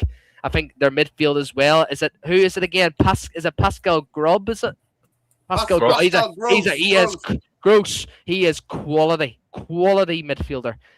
So let's see how we play tomorrow. And like I said, people, I'm not going to be like pinpointing, but Fletcher plays this 4-2-3-1 system, the same formation we've been playing for the last 13 years since Moyes came in. I don't necessarily believe in like having an advanced midfielder like Mason Mount, like Eriksen, like Bruno Fernandes. I'm all for like the Newcastles, the Arsenals, the Man Cities having a flat three. And if Fletcher believes in this philosophy and Fletcher believes in getting through these games, like getting wins, so be it. But I don't think it's going to be sustainable throughout the whole season. So that's my point anyways. But big up, everyone. Big up, Ben. Big Ben. What do you think, Nerdin? What do you think? Like, what do you think do you think Man United will win tomorrow? Do you think like how do you see the game tomorrow? How do you see it, Nerdin? I see it as a very intense, Brighton went and got a draw at the Etihad the other night. I think they're getting some players back from injury. They're missing who they're missing. Baleba, I think, is the only one they're missing in the AFCON. Let me have a look at the notes. I made some notes, so let me just have a look. What do you think about Minta against Shaw, Nuruddin and Ben? Well, it's gonna be a long day. It's gonna be a long day. Yeah, expected. So let's go. Expected team for United to. Well, let me just have a look. Let me just have a look at the notes that I made. So basically, Brighton. Brighton. Let me have a look. So Brighton. In terms of players tomorrow, actually, they should have. That Jorginho Rutter is really good as well. So yeah. Mitoma, Mita, Rutter, really good. Pascal Kroos has been filling in. He played against City in midfield the other day, and he filled in fantastically. So I expect them to play very much high octane, attacking, pressing football game. And can we live with them? It's going to be very, very interesting. I think it's going to be very interesting in terms of like the two wide guys that they've got, the midfield they've got, and then they've got Danny Welbeck, who scored more. I don't think anybody scored more goals. Anybody who played for Manchester United has scored more goals than Danny Welbeck. He's got 7 so far. Defensively, they're quite good in their shape. The only thing that sometimes to beat them, they're fragile physically. So if Manchester United make the physical game tomorrow, we might be able to beat them. But in terms of their turnovers, like 20 high turnovers they made this season, 20 high turnovers. And they are a real threat when they win the ball up the pitch. So it's going to be very, very interesting. And this is their possible team. Let me give you the possible team tomorrow. They got Van der Buggen, Veltman, Van Eyck, Dunk, Esteban, they got Gross, Wifa, Mitoma, Ruta, Met and Welbeck up front. Ah, Yeah, so they go from like 4-2-3-1, flexible to 4-3-3, and they go for it. They sometimes even in press they go 2-5-3. That's how high they press. Sometimes. I think we match them in terms of quality. If they attack and we attack, it could be an even game in terms of score. But when they attack, they're as open as they can be, and we have the strike force to hurt them, especially with Sesko being confident coming off 2 goals, and Cunha is also good on the dribble. Their defenders are not all that. no. If we let them have the ball too much, we give them too much respect, I don't think it will fare in our favor. I just want us to attack and let's see what our players are capable of. When it comes to scoring goals, I think we can beat them. It's Ostipian's left. Yeah, sorry, Ostipian's left. Apologies. In my head, that's an auto. Apologies. Yeah, he's at AC Milan now. So I don't know why I said that. I was just thinking about players that they've got. But and yeah, our defenders, except for Euro, right? Except for Euro, because if Euro play on that right side again against Euro's playing. The only player done... that we're missing tomorrow. Let me just get the notes. It's De Ligt. The Ligt's the only player AFCON. Manchester United are missing. So Manchester United is Lemons, Dalot, Maguire, Euro, Shaw, Casemiro, Ugarte, Cunha, Fernandes, Dogu, Sesko up front. That's the possible. If I was the coach, I'll probably bring back Dogu as a right back just to show out that side, and then push Sean Leslie up front as a winger. That's the only change I would do, because I don't think Lacey will start. I don't think he'll start tomorrow. I think he'll come. I hope we see him though, man. Honestly, he looks like a exciting little firecracker. To have the confidence to pull off that shot, we need that. The thing I don't like about Phil Foden is that, like, he's a good player, but I've always felt like he's a bit Ødegaard. He's not that direct player. He's not like Ødegaard and Phil Foden are like, they're good at ball handling, good at whatever. But I feel like Shea Lacey, because someone is like comparing him to Foden, and I agree. But one thing I like about Lacey more than Foden is like, Lacey has this, he isn't like a central attacking midfielder, he is a winger. So he is like much more direct than Foden, and I love that from Lacey, because I've always kind of thought that like players like Saka, Foden, Ødegaard, if they were just more direct in everything they did, they're a bit more safe. But Sean Leslie have something. Yes, Sean Leslie have a little bit of I love his. Him. Yeah, he is like just going for it. No, I just love his. What is called? Fair. Yeah, he's fearless. Fearlessness. I love just going for it instead of just always slowing down, always just being sensible and keeping it. I think that's boring. That's not why I turn on the TV to watch football. So, and also I think you made a good point about. Yeah, big up, guys. Big up. Yeah, shooting here. Big up. Big up, man. I thought you made a good point about the attacking thing you said about. Yeah. They are going for it, we are going for it, but we have one thing I really liked last game that I haven't seen all season. We all when we signed Sesko, went to YouTube, watched videos, and what did we all see? Every goal he had was him facing the goal, sprinting towards the goal and receiving it. Not him like back against the wall, back against the goal, keeping it, playing around. No, he was just sprinting. So that ball from Bruno in behind for his first goal, that was him sprinting at goal, boom, goal. The second goal, it was Dorgu coming off on the left. He hit it first time. He didn't stamp on the ball, waited until every defender from Burnley has come, and then crossed it. He just crossed it the first time, with Sesko and the defender sprinting at the goal at the same time, and Sesko is going to win that every time. So that's what I want to see tomorrow. Is when I played as a striker, I always like identified the worst center back from that team. I found out, okay, who's the worst if they played a 3 or they played a 2. I found the worst of them, and I kept with them the whole game, and just waiting for balls in behind, and I went behind the back and sprinted from them. And that's what I hope Sesko will do tomorrow against Dunk, that he places himself on Dunk because he's the worst of them, or at least the slowest, and he just keeps on behind Dunk and gets a lot of through balls behind there. I would love that. Boomaye, my lord, Boomaye. Are you going? I need to roll. Okay. Yeah. I would love to stay for the after hours. We'll do it hopefully on the next one. But man, tomorrow, gentlemen, I just hope it's a good game. We, get over this whole debacle and we see some decent football. Seeing a few of the kids would be nice. And yeah, man, it is what it is. I've got no issues now. It's out of my hands. I just hope that this whole thing has not stopped us from getting some potentially really good managers, because they can foresee that if things don't go quite well and a few eggs are broken. The last thing I'm going to say, then I'm gone.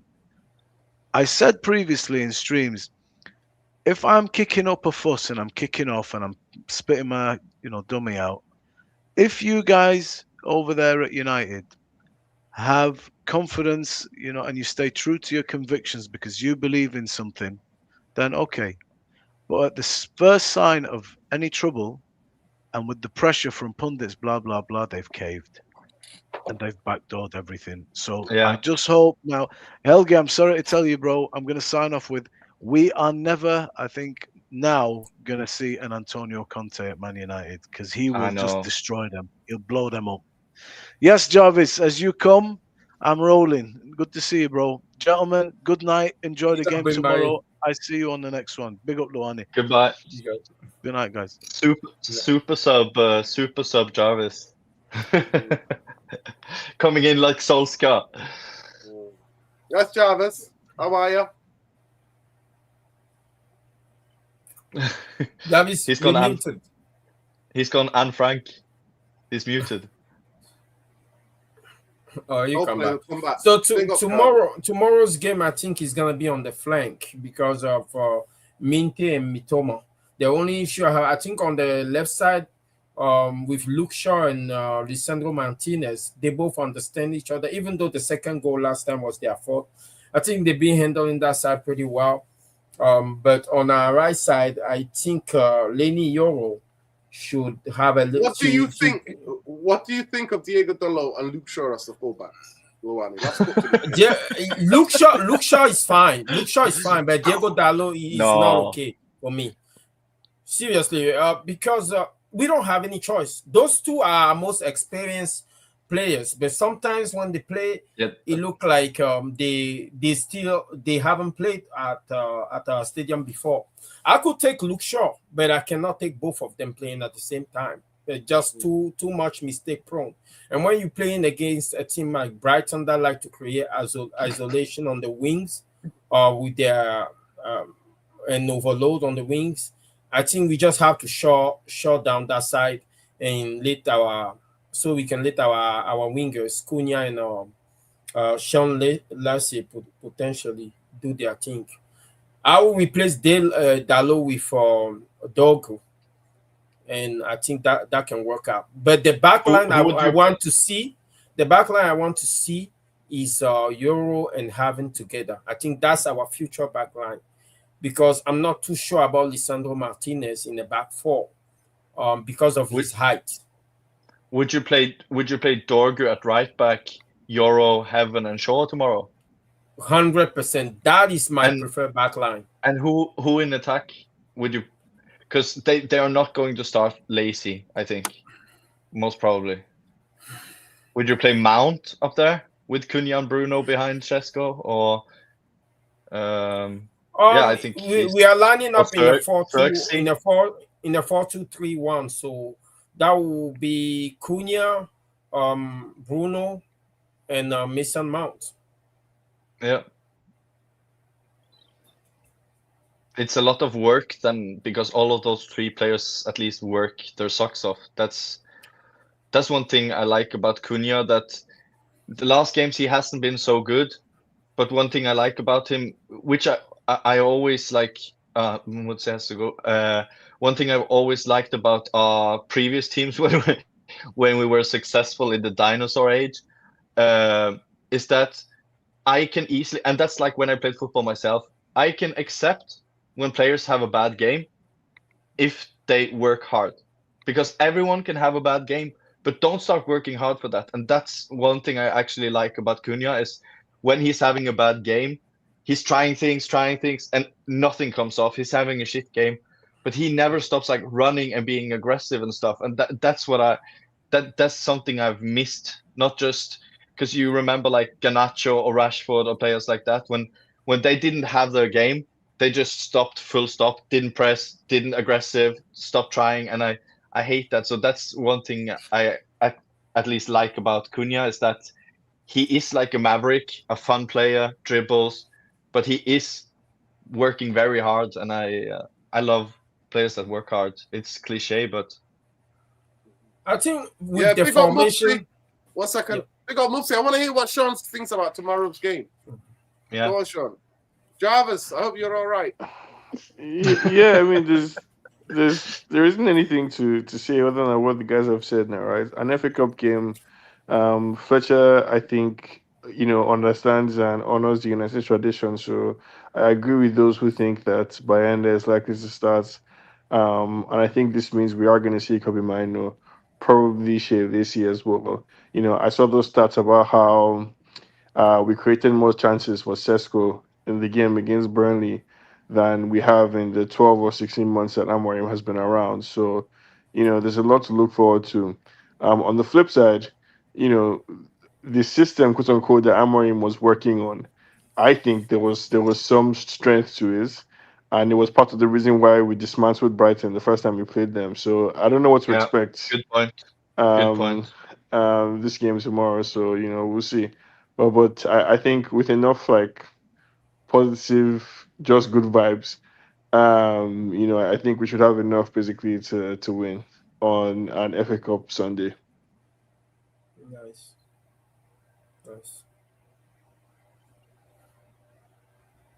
I think we have many options, because when you play in the 4-2-3-1, the three that are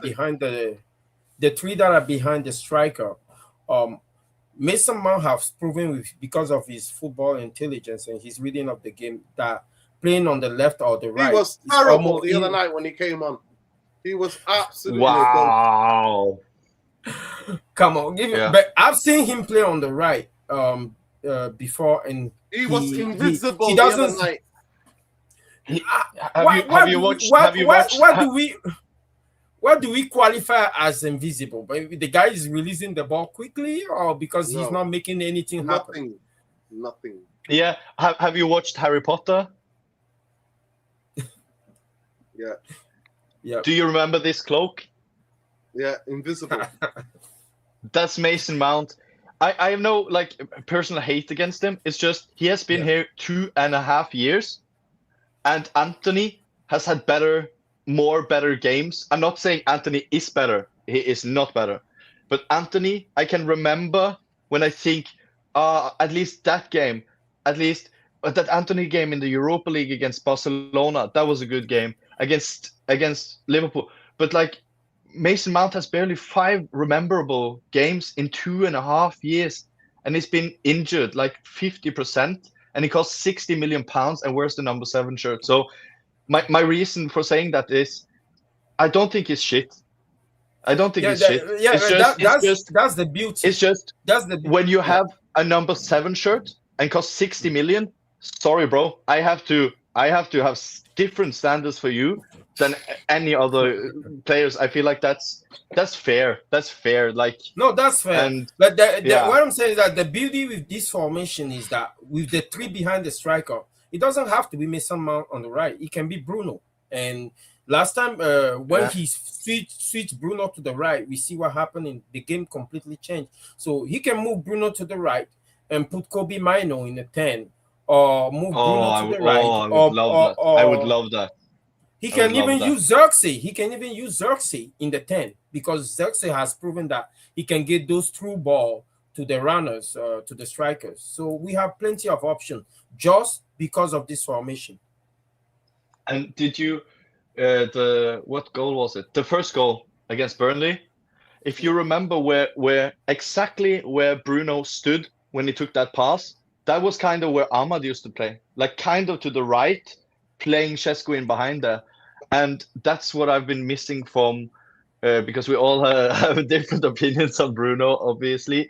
But I just think when Bruno plays this in a 10, when he is closer to the striker, so every time Cunha receives the ball, he's not in that 10 that Amorim put him. When Bruno gets the ball, he's kind of in and around the striker. And I like this formation because all those three players, they play kind of like every time a ball is played up to them and they turn, it's a quick pass to either the wing back, to the backs, or the striker. Like every time they receive, they're in a good position to receive. But when it was like on the Amorim, it was also like awkward angles, if you get what I'm saying. Like every time they receive the ball, it seems like a mile away, either to the striker or they were too close to the wing backs. But now with the 4-2-3-1, I just feel like when Bruno receives the ball, he doesn't have to do 3 touches. He can just switch and then play. Cunha, when he receives 100%. it, when Cunha receives it, he doesn't receive it in the middle of the pitch. He receives it higher in the pitch, so he can just a couple of steps and then he could shoot or dribble or whatever. So I just like this formation. But your idea of what do you, Nurdin, think about the idea of Mainu in a 10 in a 4-2-3-1? Because I really I didn't like him. Okay, I like him in every position because I love Mainu. But in the 10 in the Amorim system, it wasn't quite ideal for him. But the idea of Mainu in a 4-2-3-1, that is a completely different. I love the idea of him playing like in that. What do you think about that, Nurdin? Or do you think he's like an 8-6? I think he's young enough still to be molded. I think he's got the technical ability and the fundamentals to be molded into. Because when I watch him in the youth team, he can sometimes play as a 6, as a number 8. He can be everything. He's so good. When the team was down, he played as a 10, more attacking or behind the striker.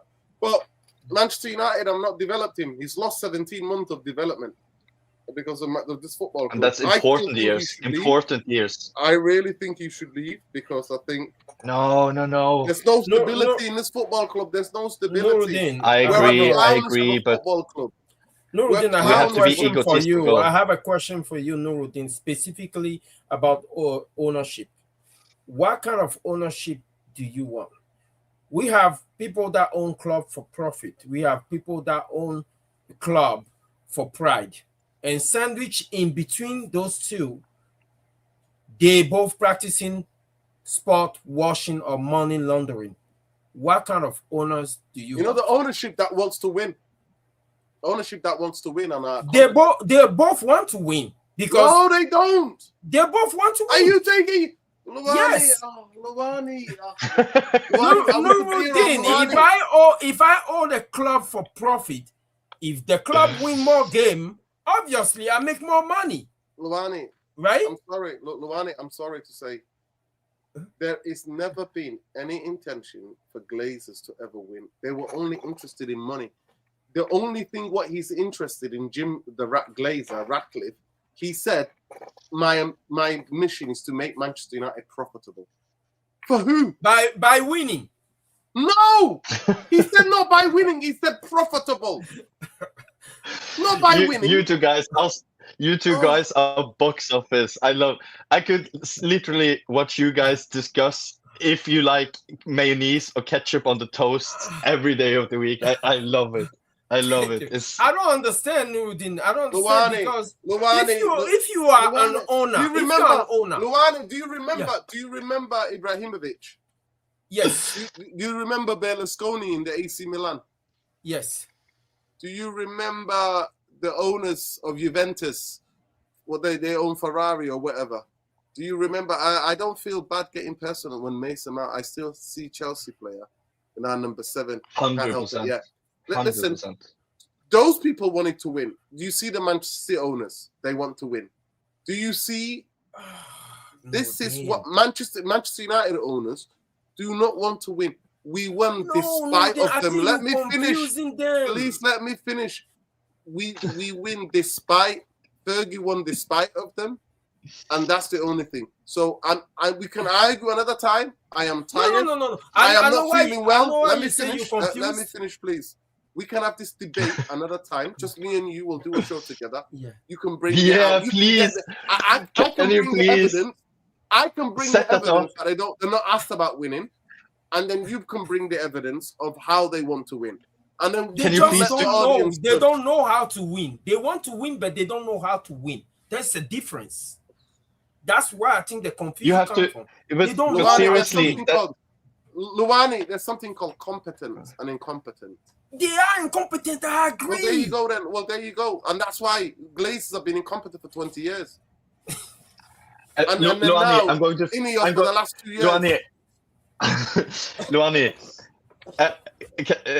Okay, after this we put it to dead. But incompetent people who want to win isn't going to win, so therefore it's kind of the same thing. But I want to, but I wanted to ask you. I wanted to ask you guys, what do you think of this comment in the embargo session from Fletcher?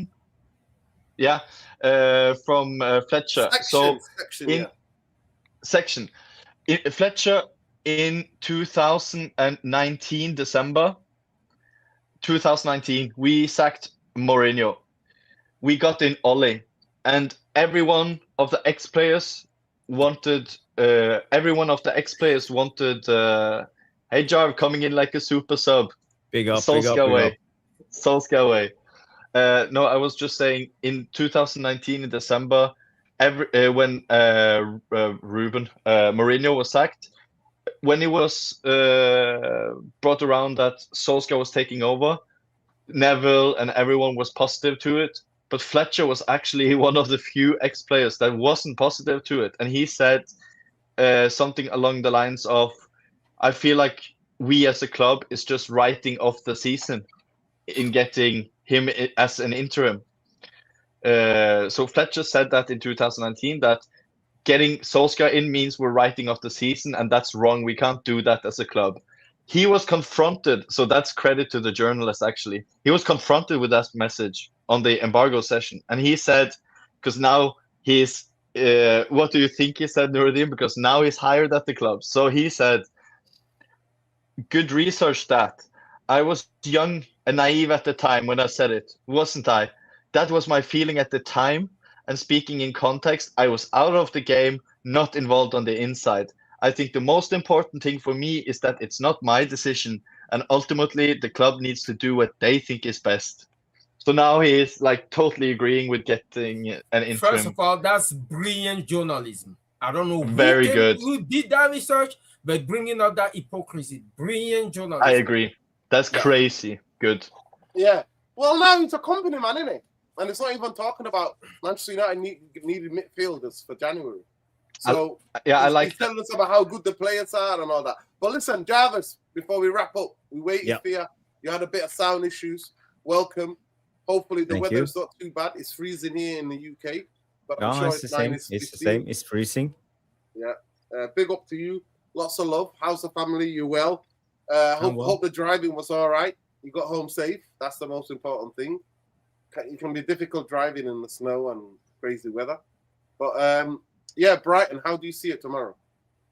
Now, following your debate and what Helge said, I'm biased when it comes to Ole. I would love Ole to come in, and I think he would steer the ship. I think it would be nice, but I also admitted I'm Norwegian, and this is just, I'm biased. Blinded by the love. Blinded by love.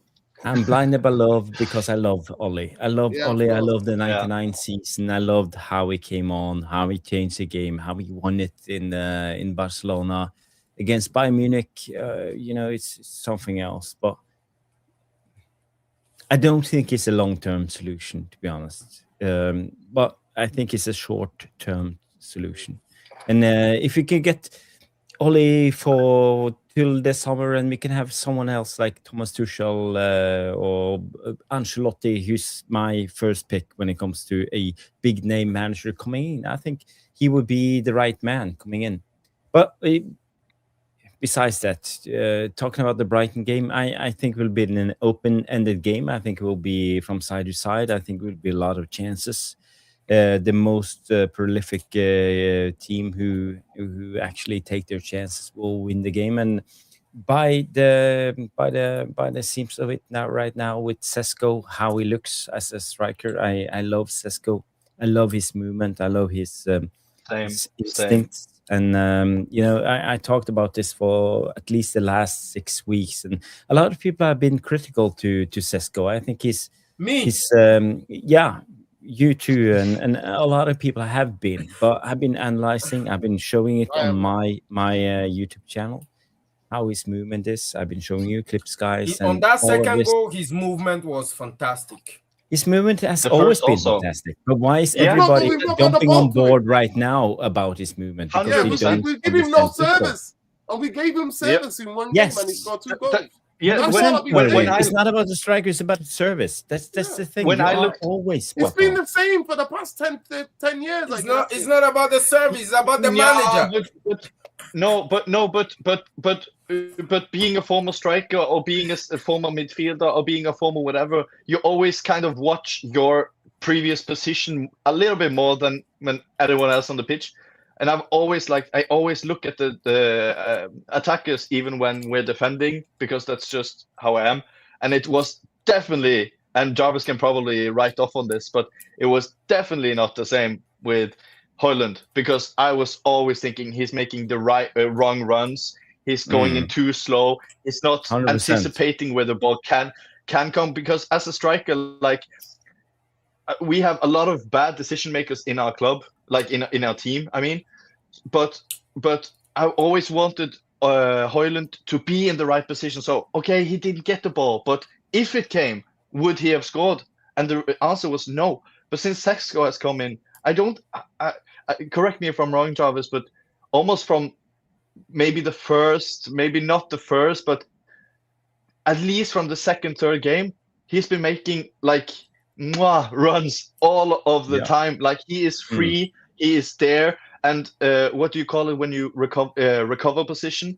So when he doesn't get the ball to the cross in that, he doesn't stay there and be disappointed. No, he moves right to away the next every time recovers position. So I've been so happy with him since he signed. But we have Dalot making crosses, guys. Or not making crosses, but you get what I'm saying. Like, our service is poor. Our players take, and Jarvis also, how many times is he in a good position? Our players receive the ball in a good position, but their brain use too much time. So when they first see the pass, the opponent, 100%. Yeah, the space is gone. But the thing is, 100%. Lavani, let me just say one thing. I've been tooting the Sesko train for let's say 4 to 6 weeks now, and telling everybody, I've been showing you guys clips on my channel, why Sesko will succeed, how he makes his run, why his instincts are right. But suddenly, after scoring 2 goals, all the tacticos, all the know-hows, all the guys who make big channels, we are talking about 50K, 100,000 subscribers, suddenly jump on the Sesko train. But don't be fooled, guys. It's mostly bullshit. They don't know what they talk about. I've been talking about this for 6 weeks. Northern is talking about this for a lot of time. It's about seeing what's in between the football and what's actually going on. So scoring 2 goals, yes, that's fine, that's well. But for Sesko to score those goals, he didn't just start making those runs. Those runs, he made that runs for at least 3 months now, and suddenly everybody's on board. But we gotta be fair. Sesko is a 100%. Really good striker, but he's young, he's raw. He will score some I of the love big him. chances, but not every of the You big need- chances. you But he need- will develop into become that Yeah. one. He will develop into He be has, the And he has that's not his fault. everything. He has or a everything. Haaland He has or everything. whatever you wanna call him. But he's Yeah, not that's not there his- yet. It's not But his his fault. movement is spot on. His movement is Yeah. spot on. Uh, So his The majority of potential Manchester to be United's- a fantastic striker is there. That's just Manchester what I'm saying. And he's And and don't he's be fooled fast. by all of these big channels telling you No. that suddenly now Sesko is the big No. the big guy. No, Because no, he's I'll been be at I'll be Holden Lane. honest. I've You been will The still clowns see in these the big channels don't have a clue, drivers. The Do you know clowns what in these the- big do you- channels yeah, but don't have a 100%, clue. Martin. I They don't agree. have I a Yeah, agree. yeah. I agree. Do you know? Do you know been what? critical. I've been critical of him, and my criticism Because was you know what, leveled. Ronnie, you expect Yeah. 1 or 2 chances and he has to take it. No, striker no, in the no. world football does that. No, it's striker not in only world that. football I'm does looking. I'm looking need at at the least ball 5, that 6 were coming chances to to him put at the away box, too. right? The ball that were coming to him in the box, and the way he was using those balls. But there's We don't also even something. get the ball Yeah, to him, that- Lubani. no, How the many ball was times going did we to come him. in here and But argue that's that? We don't even get the ball to him. no, but there's We were also not getting the something. ball to There's him. something called confidence, right? You see that second goal that he scored, he probably don't take up that the first time if he didn't score that first goal. When the striker get in the groove, now you start seeing his best qualities, and that's what I think Not that. happened. He's made that run many times. But Yep. those Yeah, who that he Yes. didn't cross a lot, strike the ball. Luke He Shaw, didn't they strike the don't ball the cross the same way. ball. They don't They don't cross cross the the ball ball. first time. I can tell They you, don't cross the ball and the first Luani, time. Luani, I can tell you this though. There are obviously a lot of different types of strikers, but if you were to separate them in two, I would say you have the instinct strikers, and you have the kind of I do it myself kind of striker. And he reactive is strikers, like reactive. Yeah, and Sesko is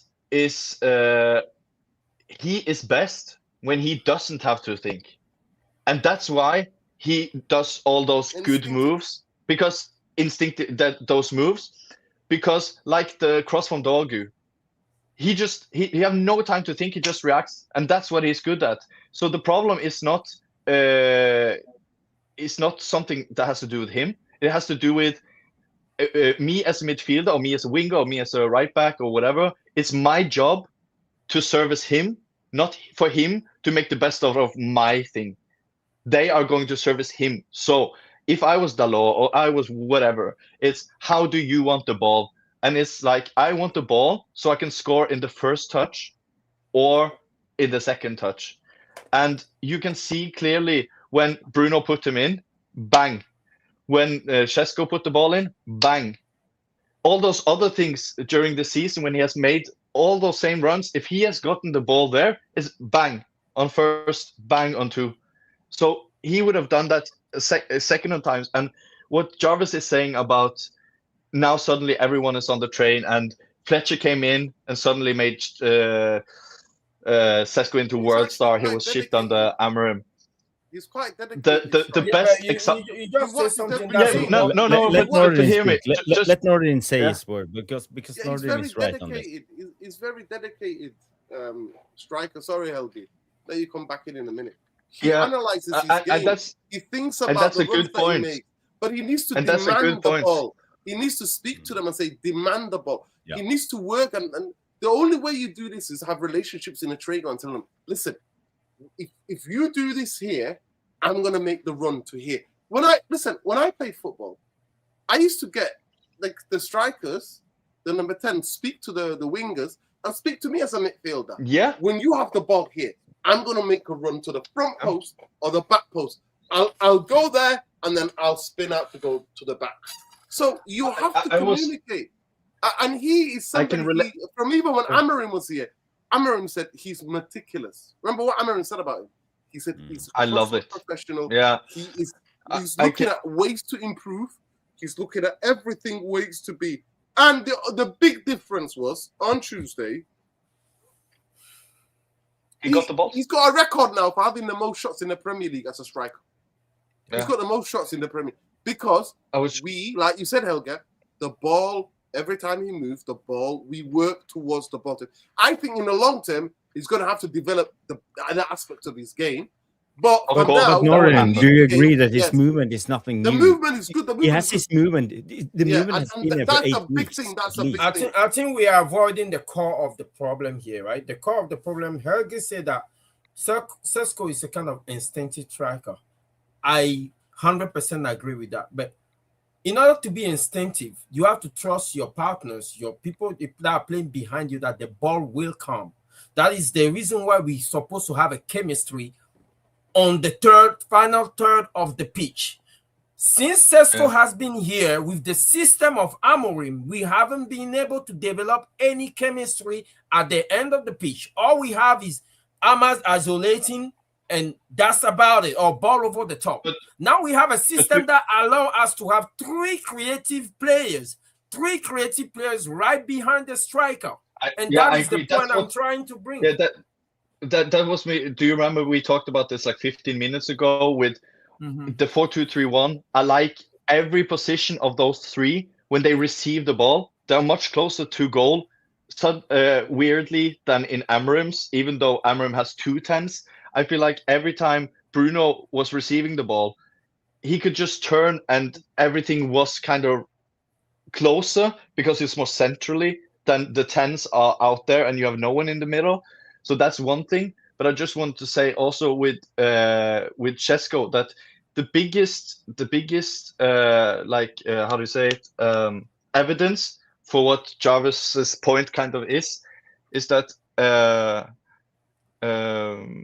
I can just wait because I wanted him to explain it. But the thing about being meticulous, when I was a striker, and I didn't play like in the highest level in Norway, but I was never fast, but I wasn't slow. I was never tall. I'm now, but my point is I didn't have like an extreme. I had this as a striker, and I was always top scorer. But I was very weird. I'm still weird, but I was very meticulous. So when I started in a new club, for example, I took the wingers. I was so weird. I invited the wingers and the 10s to my place. Like, come over for a beer and we'll have like a lads day, whatever. And then I prepared. I can say this when Jarvis, can you hear now? Yeah, I'm good. Okay.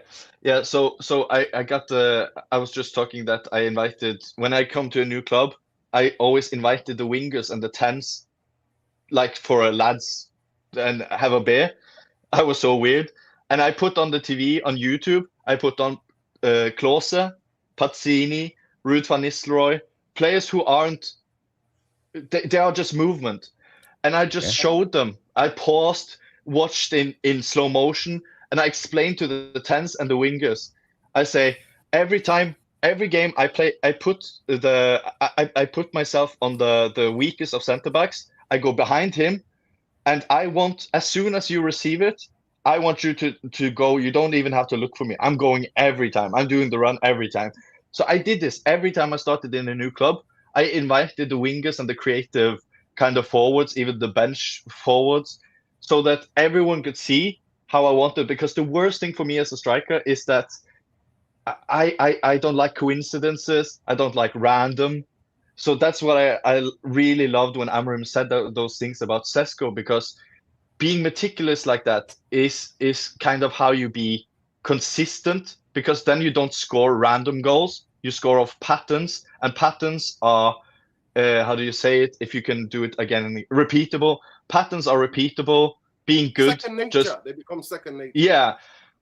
So that means in the future. But Helge, I get your point, and your point is clear. You know, we need to build a connection with the our number 10s or 100% with Sesko, and you know, it will come in time. But people now are. My point was coming to Sesko is everybody's talking about Sesko as the next big thing. You know, he's the next Lewandowski. If you believe all the tacticals, all the big channels talking about how brilliant his movement is and how he finds space, and you know how lethal he is in front of the goal, but he's not. You know, I just gotta say, I gotta pour ice water into all of your veins. Sesko is a young project. He's not there yet. He's not a Lewandowski, but his movement is right. And my point is, you gotta give this guy time. If you give him time, if we all are a little bit patient with him, don't chop his head off every time he misses a big chance. He will come there. He will become that striker. But we got to give him time. It's a process. So this is where I'm coming from. Sesko is a brilliant striker. I love his movement. I've been talking about this movement now for 6 to 8 weeks. I've been saying to all of you guys on my channel, I've been showing you clips. I've been showing you why Sesko is the man. But he's not there. He needs to learn. And I know Nuruddin knows this. But as a fan base, because I felt like a couple of weeks ago, people started to criticize Sesko, blaming him for not scoring all those open chances. You know, all the big channels blaming him. Yeah, no, Jarvis, I was under pressure. And most of you guys who watching this channel know this. You know this. You know, because you listen to sensible guys as Nuruddin, as Helgi, as Luani, as me, telling you this. It's not about. It's not Lewandowski yet. He will miss a lot of chances for the remainder same thing of with the but he will come there. With he has the potential. This regressive, because the regressive manager is now gone, I'm willing to give him time because it's all about chemistry, right? If Sesko knows that it's Kobe that's in the 10, he knows he's one drop off the shoulder for Kobe to make the 2 round. He knows that that drop off the shoulder is coming. If he's Bruno who's on the right hand side, he knows that ball will come over the top. He have a chance to head the ball in. The same way, if you know it's Cunha, he know Cunha will dribble with his head down. He will never pass the ball. So it's all about chemistry.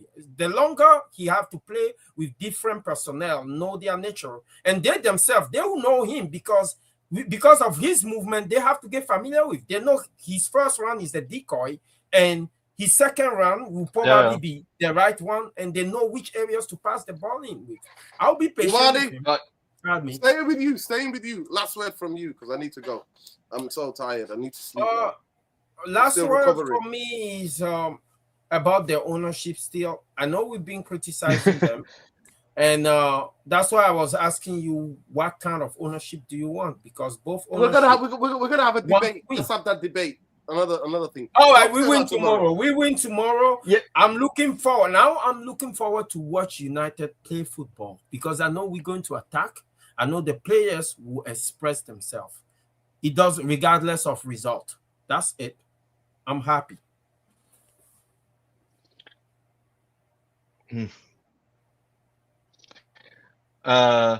Nuruddin, like I mean this the thing you said the thing you said about you need to set up a show where you and Luani go 1v1 discussing the ownership, and that both of you do like pre-work, so you write down things and points like it's in the courtroom, and you both state your case. It would be, I would bring my popcorn for that.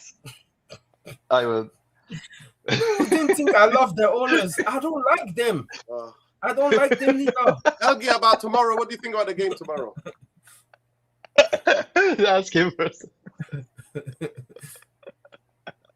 I hate the Glazers as well, you know.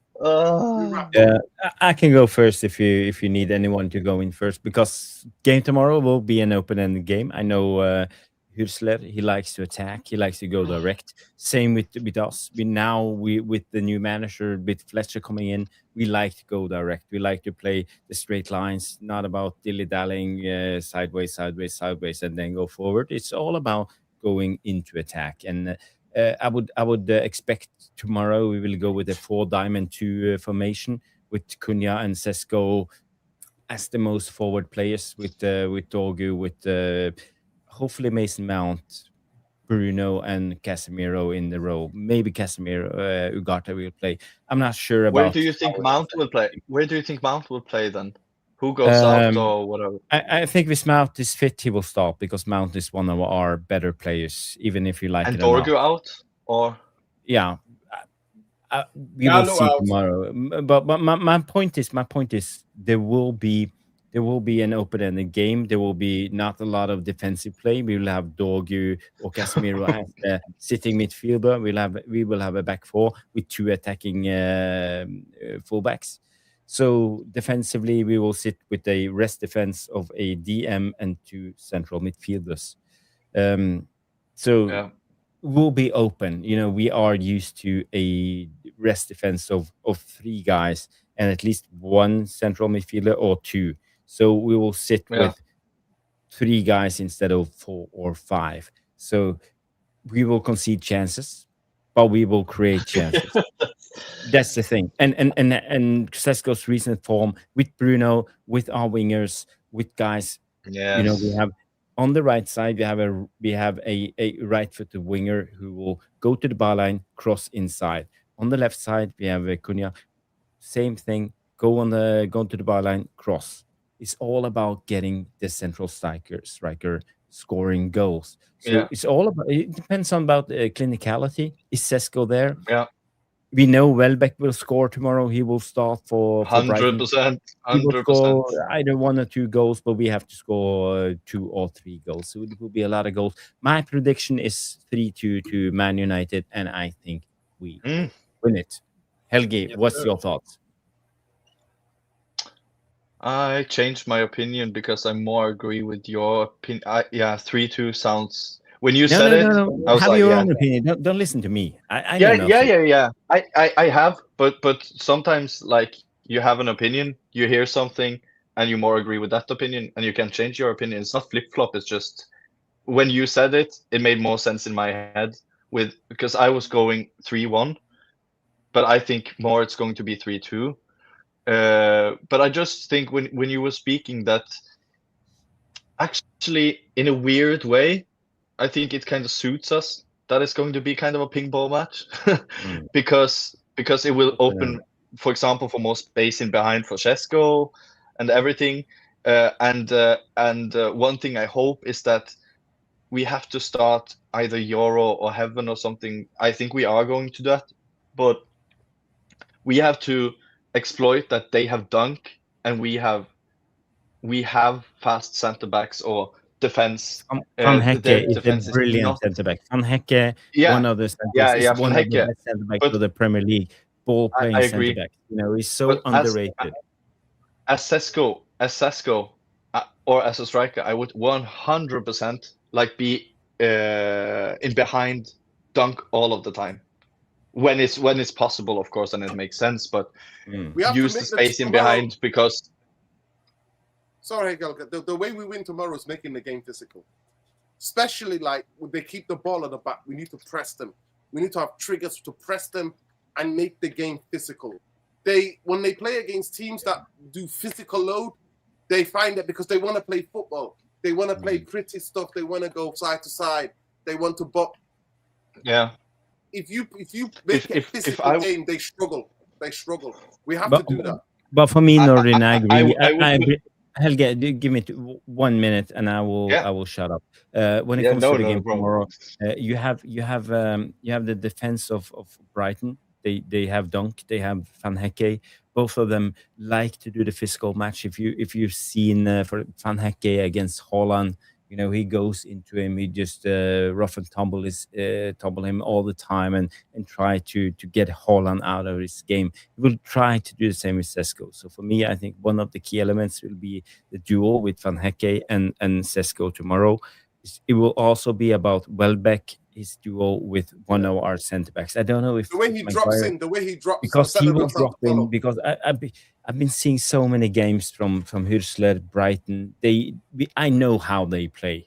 They will try to find the pocket, and it's all about Sesko. So if our centre backs get dragged out, we will see Ayari. We will see a lot of these players running into that pocket. But for me, it's about the number 6 tomorrow. Casemiro needs to be aware. Every time Welbeck drops down, he needs to be the guy who takes that job and leave our centre backs stay put. So tomorrow, what I do not want is I don't want Sesko getting in a physical confrontation. No. You need to get the ball up to Sesko, then get around him, then the second ball. That's the physicality I'm talking about. I don't want my and strikers to be physically. We don't play fighting. like The this. other We night, play like this, Northern. We don't play like this. It's what like Haaland this. did, yeah, exactly. What Haaland did the other night was really bad. Get away from him. Yeah. Either go behind him, or you know what I mean. Don't become. When I think about these strikers fighting with centre halves, no, you are quicker than him. You are cleverer than him. You need to use your brain. You don't need to be. But yeah, Helga, go and finish up, and then we'll finish the show. No, I agree, and it was funny because just when you were about to say Casemiro, I was thinking about Casemiro. Like, it's so pivotal that we don't play into their hand, that we don't. Oh, Welbeck is going to duel our striker or our centre back. Like, we can't be pulled into that and leaving the space in behind for Minta and Matuma. Then we will get rinsed. Also, I think maybe a smart thing would do to do the exact same maybe against them, because if we are smart and we attract Hecke to I don't know what player, but if, for example, if it's Sesko and if the game turns out to be difficult for Sesko, then use it as a decoy and pull Hecke there, so Dunk will be isolated, and then we can use space in behind with Dunk, because then he will lose. So either Helge, that's not our Helge, I agree, but that's not our current. No, game. I know. If you look at all our chances in the Burnley game, we have no one in what I call zone 14 every time. There's no availability of the cutbacks. It's always about crossing the ball in front of the goal, not backwards. So if I was Fletcher, I would have focused a little bit about getting people in possession in the right position, but because Ugarte, he doesn't have a sense of understanding where to be. So, you know, we have weaknesses. But and also, there's so... Northern, you saw this on the crosses. With the you brought up a good point about Casemiro. You brought up a good point about Casemiro. The thing about Casemiro, I think for 55 minutes he can maybe do a job. After that, you see, that's why. Yeah, but we have to use him. Listen, Welbeck is going to drop. We have to use him well tomorrow. Welbeck is going to try to attract the two centre halves. Mitoma is going to make the run inwards. And that's why it's going to be clear. And Groys played against City. I watched the highlights of their game. City played their hand because City wanted to play football and they didn't go physically bully them. Yeah. That's why if I were Fletcher, I will not play Lisandro and I will not play Dalot. The simple reason for that is because of the weakness of Casemiro. When you're playing against Brighton and you cannot they have so much different pattern of play. If you cannot cover the runners, you are toasted, right? So they overload the middle by dropping everybody in there, and then the Mitoma and Bitter will go bam, either spread wide or they will come inwards. This is why I don't want Dalot and I don't want Lisandro, because if he play Heaven and I don't worry Euro, about Lisandro, right? If he play gives me nightmares.